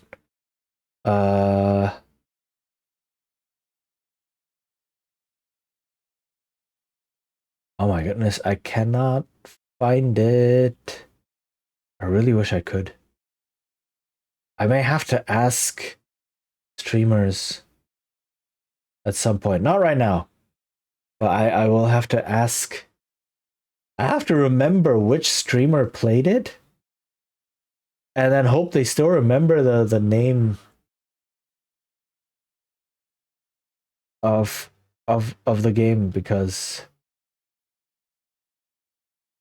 but it looked like that might actually be the the type of game I was looking for with like pool building, right? Where whenever it's your turn you roll all of your dice in your pool and then you assign them to certain attack patterns. So maybe some of you know what game I'm talking about. You assign them to certain attack patterns or attack positions, and then depending on the number you have in there, you deal certain amount of damage, etc. And then all the dice you didn't use, you re-roll them, and then you assign them again, and so on. And in between combats, you get a chance to get new dice or upgrade the dice you have, so that that's also dice building involved, where you exchange sides.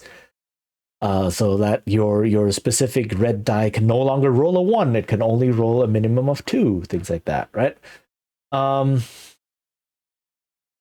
What, like roguelike D&D? It's not D&D, it is kind of sort of a roguelite, maybe, where you also go through a dungeon and have combat encounters, but you literally just roll a bunch of dice, and then you get this grid, and you assign these dice to positions in the grid, and depending on where you put what number and maybe what color of die, that then determines the damage you will do. So the kinds of dice you have in your pool and the numbers that they can roll influences how well you do in combat. I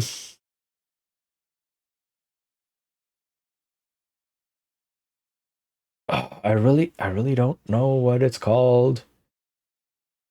I don't think there's a Steam category for it, which is why it was always just retro or so. I don't remember.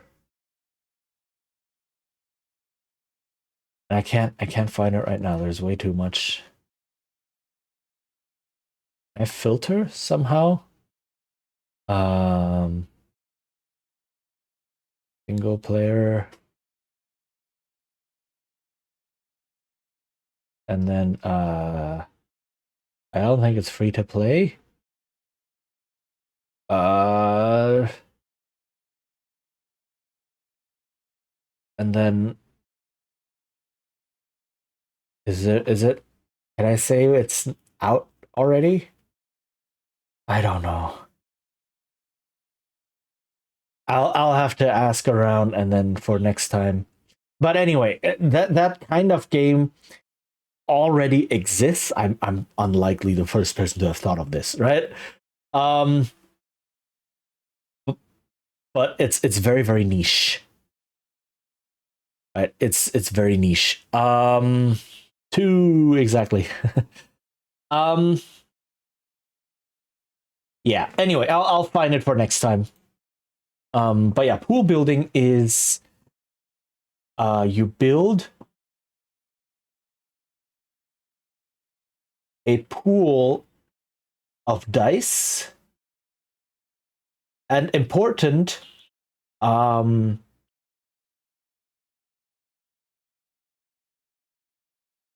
is not just more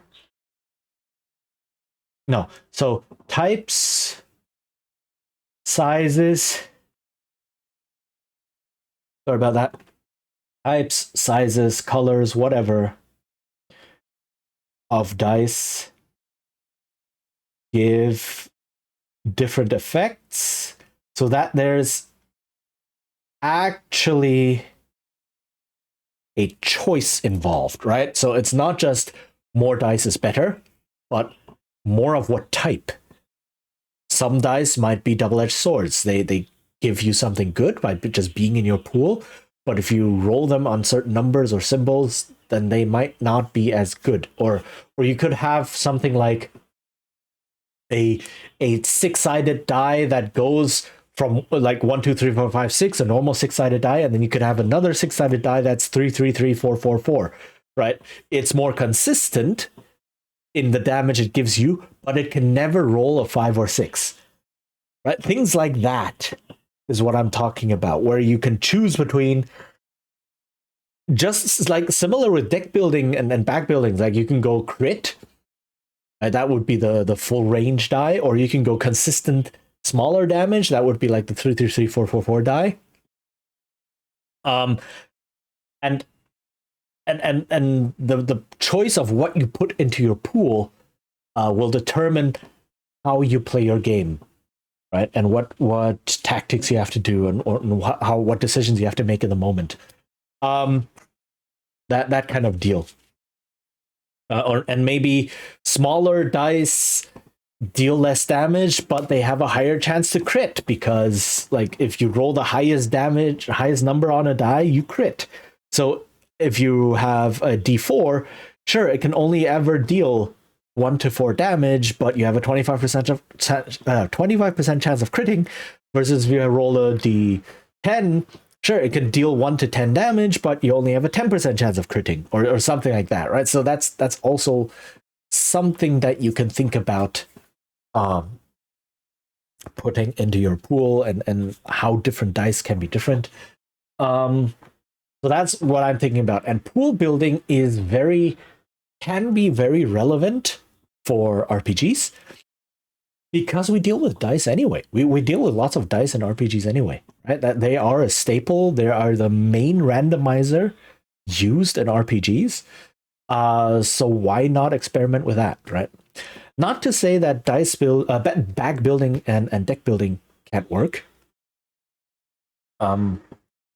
They definitely can, as various games show, and there's definitely also something to experiment in that direction, right? Heck, you could even have bag building where you put dice into the bag, like different colored dice.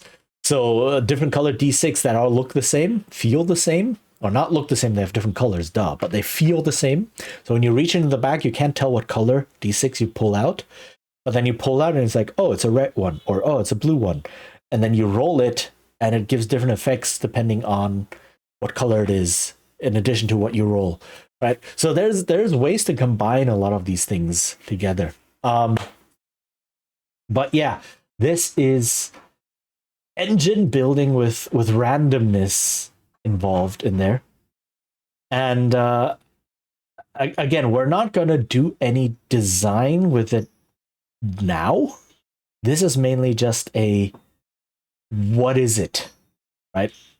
what uh what is this what is this mechanic, and how is it usually implemented, what is involved in there, what choices are there for players to make.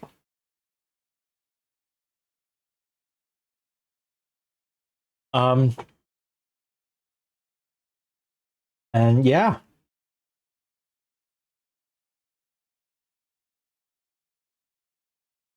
And I think that's it.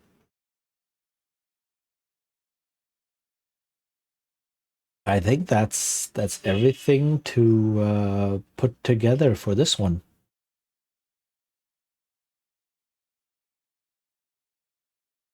The ad is gonna hit soon.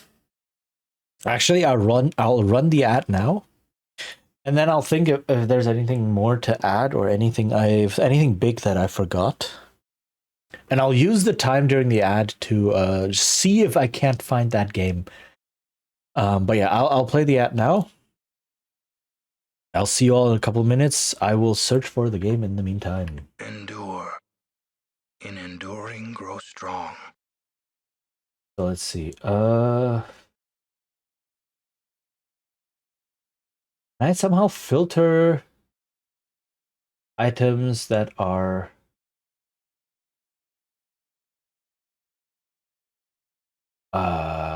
only games and games that have already been released? Because there's a whole bunch of games on here in this list on Steam that are yet to be released. And that can't be the case because I know the game is out already. I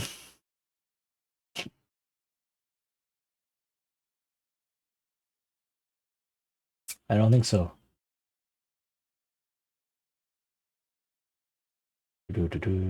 Sort by release date?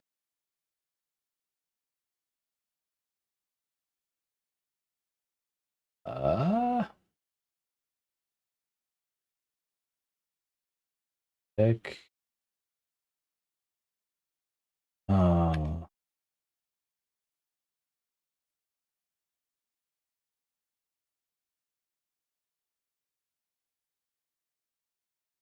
Oh, I need to get rid of that notice. That thing. Okay.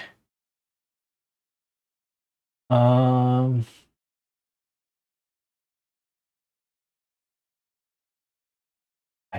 don't know.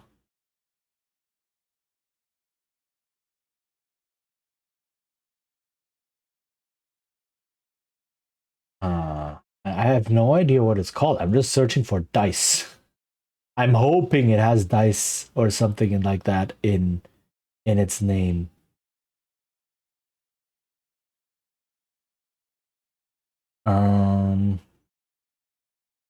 It might not.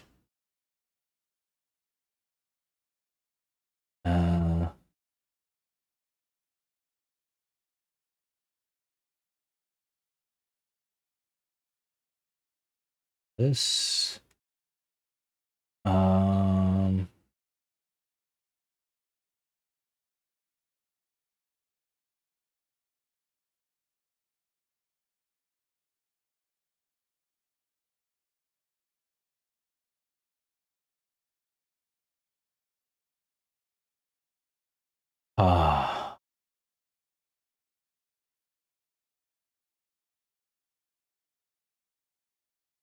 It is some sort of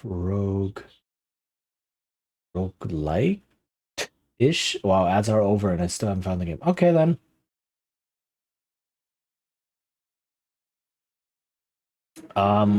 Guess yeah. But from what I've seen, I haven't played the game before. Otherwise, I would remember the name. But I have seen people play it. So welcome back, everyone. I didn't find the game. But I have seen people play it on stream, and from what it looks like, at least based on like what the upgrade screens do and such, the dice upgrade section is definitely it's a pool building game where you build a pool of a persistent pool of dice of different types, and you can even build the dice themselves by upgrading individual sides on there. And yeah, that and then you use that pool to fight battles.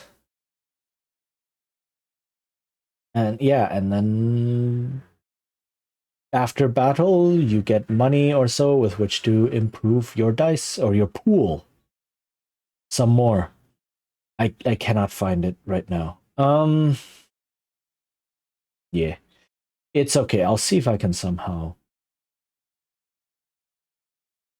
ask if I can remember who streamed that. I think I know, maybe, but I'll check. Yeah. In any case, so that's engine with randomness, where the randomness is an inherent part of how the engine runs, right? Because, like I said, you can have randomness in the basic setup of what choices you have to improve your engine with. That can be in anything, including deterministic engines. You can have randomness in the effects resolution, which again, when you pick a certain action, you like the actions you can pick from are deterministic, and then when you pick a certain action, you know this action is random, right? But you can still deal with that. And these deck building, back building, and such, randomness is inherent in how the engine itself runs.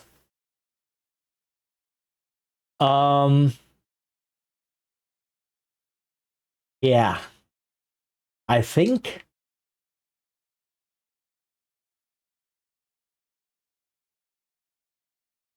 that's it. And yeah, and basically like part of the skill in playing is then dealing with the randomness. But because you're building the engine, the randomness can be controlled to a certain point. Right? You have some influence in how the randomness manifests. By putting or not putting certain certain cards or tokens into your deck and bag, and then you deal with whatever comes up.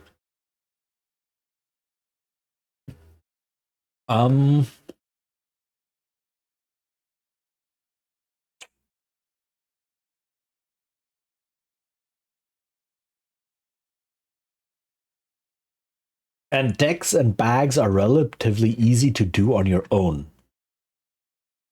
Right? A lot of people who play RPGs already have a bunch of dice in different colors that are the same, or it is relatively cheap to buy bags of wooden cubes that you use for board games in different colors, right? As long as you don't need a huge number of colors, 3, 4, 5, maybe 6 or 7 cubes, right? The colors, I mean. I don't think you should go above that. But right, you can have these just that, and you can buy bags, large bags of just these small wooden cubes in various colors. Some of them even come like, oh yeah, buy this bag, it has 100 cubes of them in them, 5 colors, 20 cubes each. That is probably gonna be enough if you just buy 1 or 2 of those bags, right? For a whole group. And a deck, again, poker decks are relatively cheap if your game uses those, or like printing your own cards on cardstock, or printing them out, gluing them on cardstock, or gluing them straight onto poker cards is relatively easy to do. So that makes it more accessible than something like custom dice that you build, where you build the faces on the dice, or other such things, right?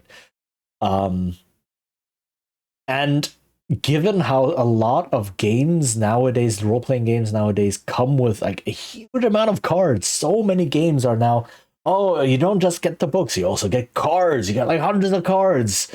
What is it? Daggerheart is the big one that does that. It gives you a huge box of cards. Have you seen that thing? Right, there's other games that are also like, oh yeah, cards, get all the cards for spells or abilities or blah or whatever.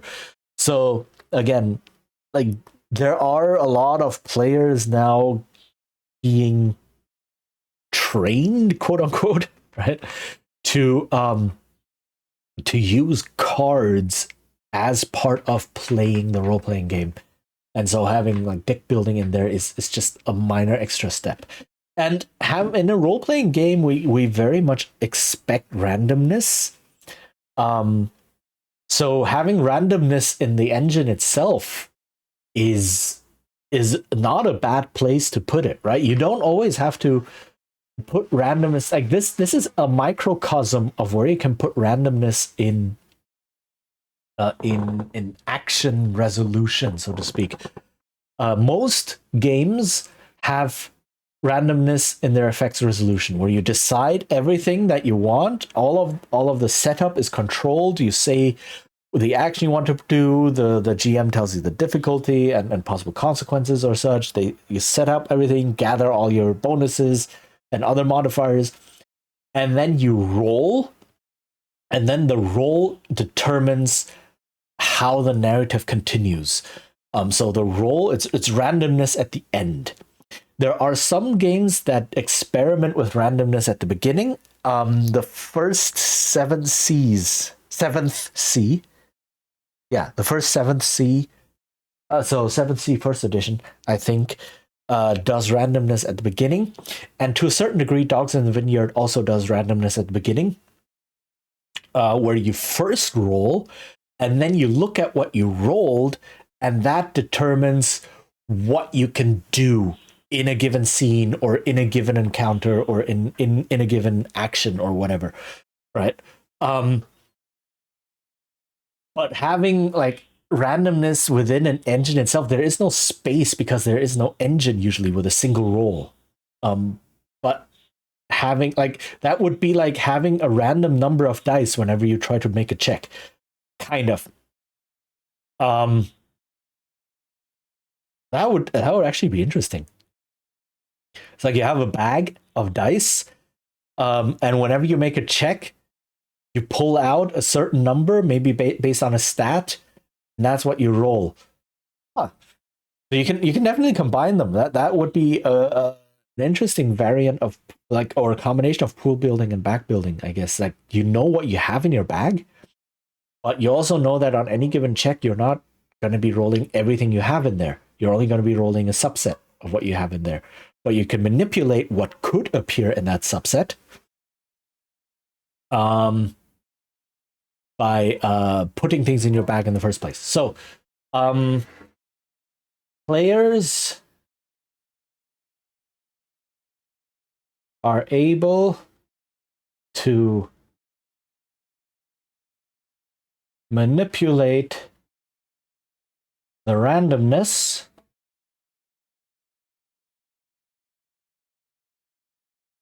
by determining options that can appear.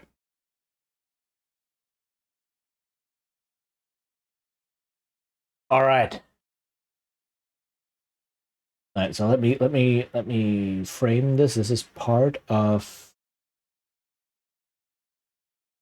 this is still part of how the engine itself works.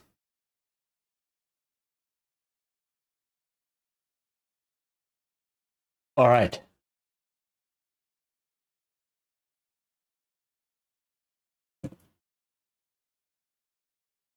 All right.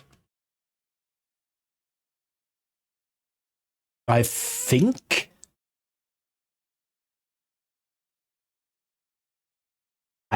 that's it.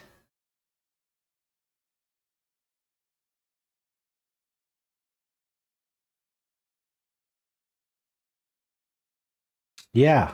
I can't think of anything big right now. So there's a lot of ways to implement this kind of random, inherently random engine in a role-playing game.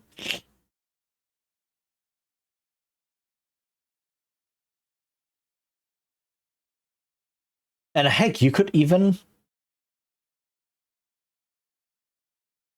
imagine the like on the GM side, right? You could say in a dungeon I have a wandering monster table, but instead of just having a wandering monster table, you have a wandering monster deck.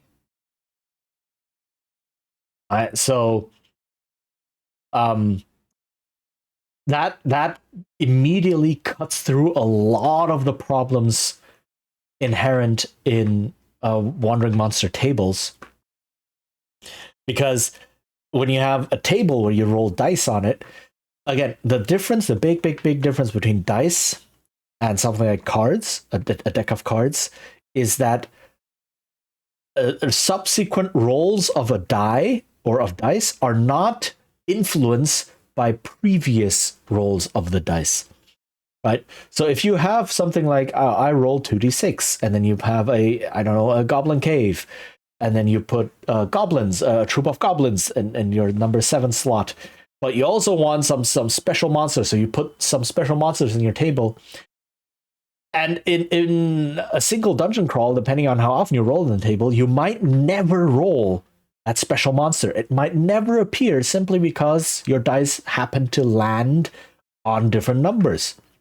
And you cannot influence the probability of rolling this special monster by rolling more often-ish, right? Because if you roll more often, sure, every roll is a new chance, but the probability stays the same for each individual roll. Whereas if you have a deck of cards and you say, right, every card, or maybe every number, or every suit, or you just print out cards, right, refers to a specific type of monster. And sure, you might have 10 goblin troops in there and only one of the special monster, but you know for a fact that if you draw enough cards, i.e. the whole deck, you will 100% hit that special monster at some point. And in fact, the more goblins you go through, the higher the chance that the next card will be the special monster, whatever it might be, right? I don't know, a troll that's also living in the cave for whatever reason, right? And that could also be something for a GM to use. If you don't want, or if you do want either, or if you do want like previous instances of using this randomizer to influence subsequent instances of using it, and or you want special entries in the randomizer to be rare but more guaranteed, more likely than just with random dice rolls. And okay, that's cute. And it also makes it much more hands-on. Like this is another thing I've discovered. There's game designers out there where you can clearly see that they do not understand probability, especially dice probability.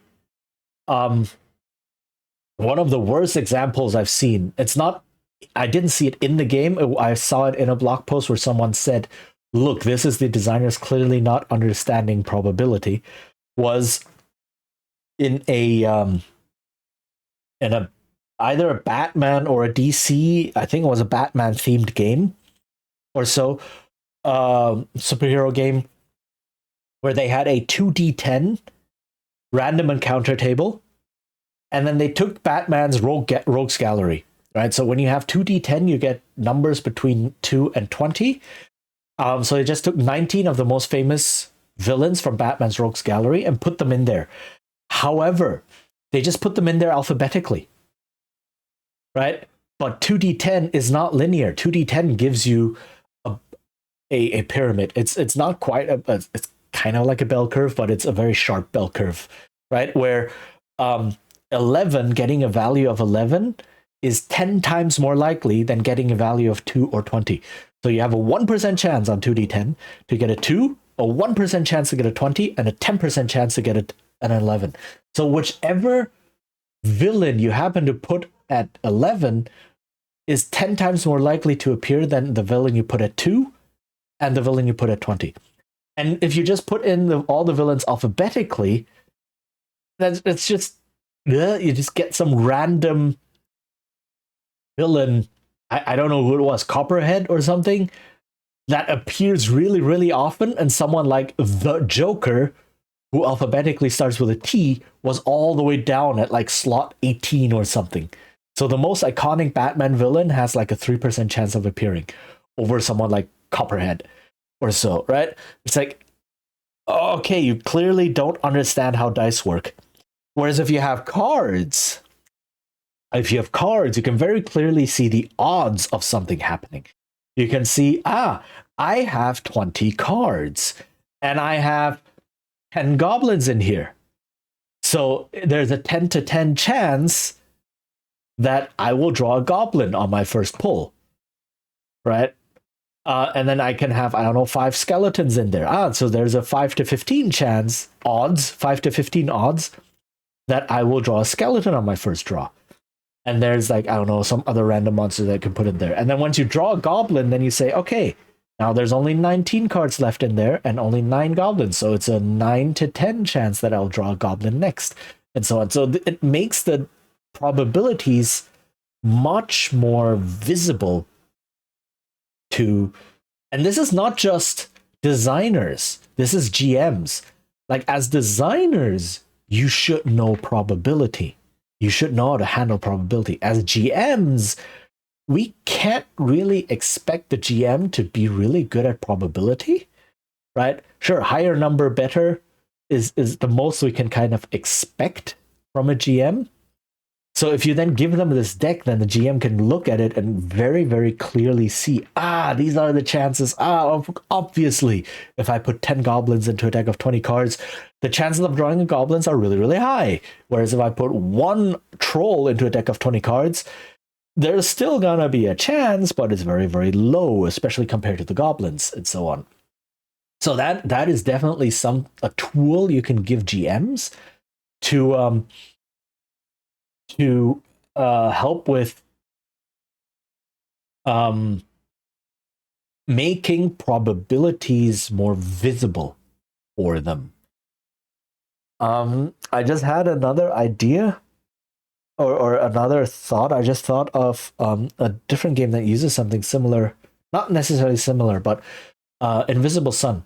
Invisible Sun is all about mages, having access to different spells and such. And one of the mage classes in the spell, I forgot what they're called. It's all very esoteric. One of the mage classes, essentially, there's a huge deck of cards with different spells. And in the box, it's a Invisible Sun is a large box, and the box itself is a puzzle. Blah. But essentially, every day the GM just randomly pulls a bunch of spell cards and gives them to you, and that's the spells you have for the day. And then you cast them, and then the next day you get a bunch of new random cards. That could also be a way to do it, and that makes sure that the player is always going to get new different spells to play around with. And they expect to have that because otherwise they wouldn't have chosen the class, right? But that's definitely something you can do with systems like that as well, where it's not so much deck building. Well, kind of, right? The game built the deck of spells for you. And then every day you just draw random cards from that, and that's the spells you have available for this day. So there's a lot to be done with this, and then you can combine that with like various deck building or back building techniques and such to create a lot of interesting choice. Okay. So there's plenty of ways to implement something like this in an RPG. There's probably more, but like I said, the goal of these is not to look at every possibility, to look at every way we can implement these. The goal of these right now is to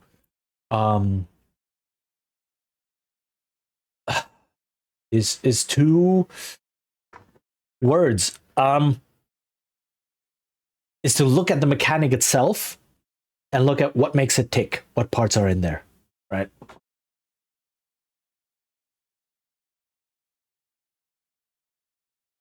And I think I've covered all of that for now.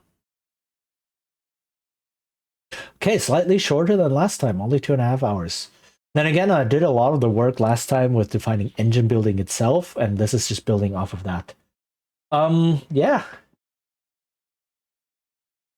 I haven't decided yet what mechanic I will look at next time.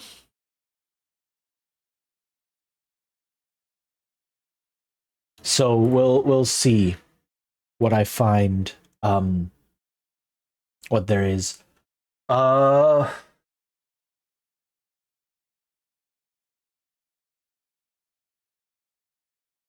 Yeah. That's all there is for that right now.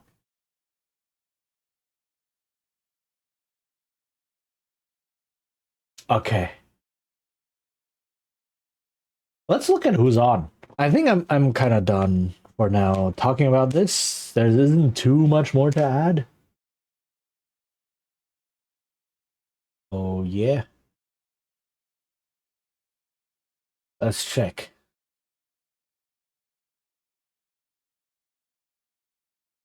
Who can we raid? There's not a lot of people online at this time. Dang. Today is Friday, right?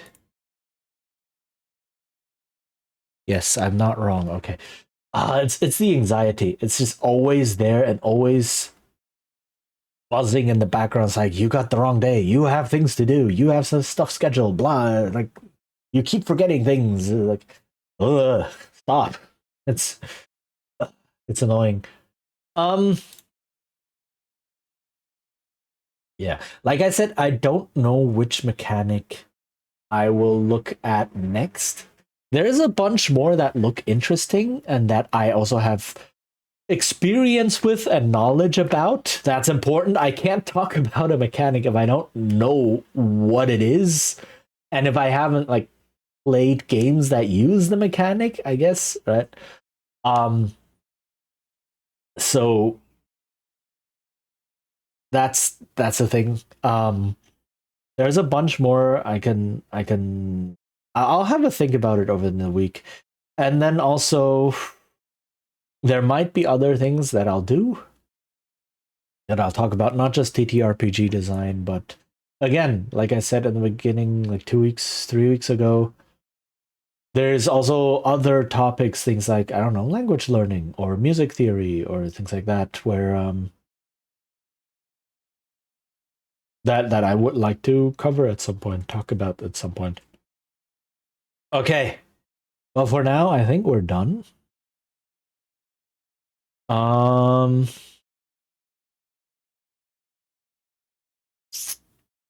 Yeah. I think that's it. Okay. This went a lot faster. But I don't have any more ideas. Yeah. Okay. So, I think I know whom to raid. Like I said, there's not a lot of people on right now, especially that I know. I like to play it safe when raiding. I've seen other streamers burned often enough when raiding into new people that I've become very, very wary. So I'll just raid the same people because why not? I follow them because they're awesome. At least I think they're awesome. So let's go say hi to Bonnie, whom we've raided a couple of times now, but you know, Bonnie is a cool streamer. Currently playing Hightail, which is also RPG adjacent, I guess.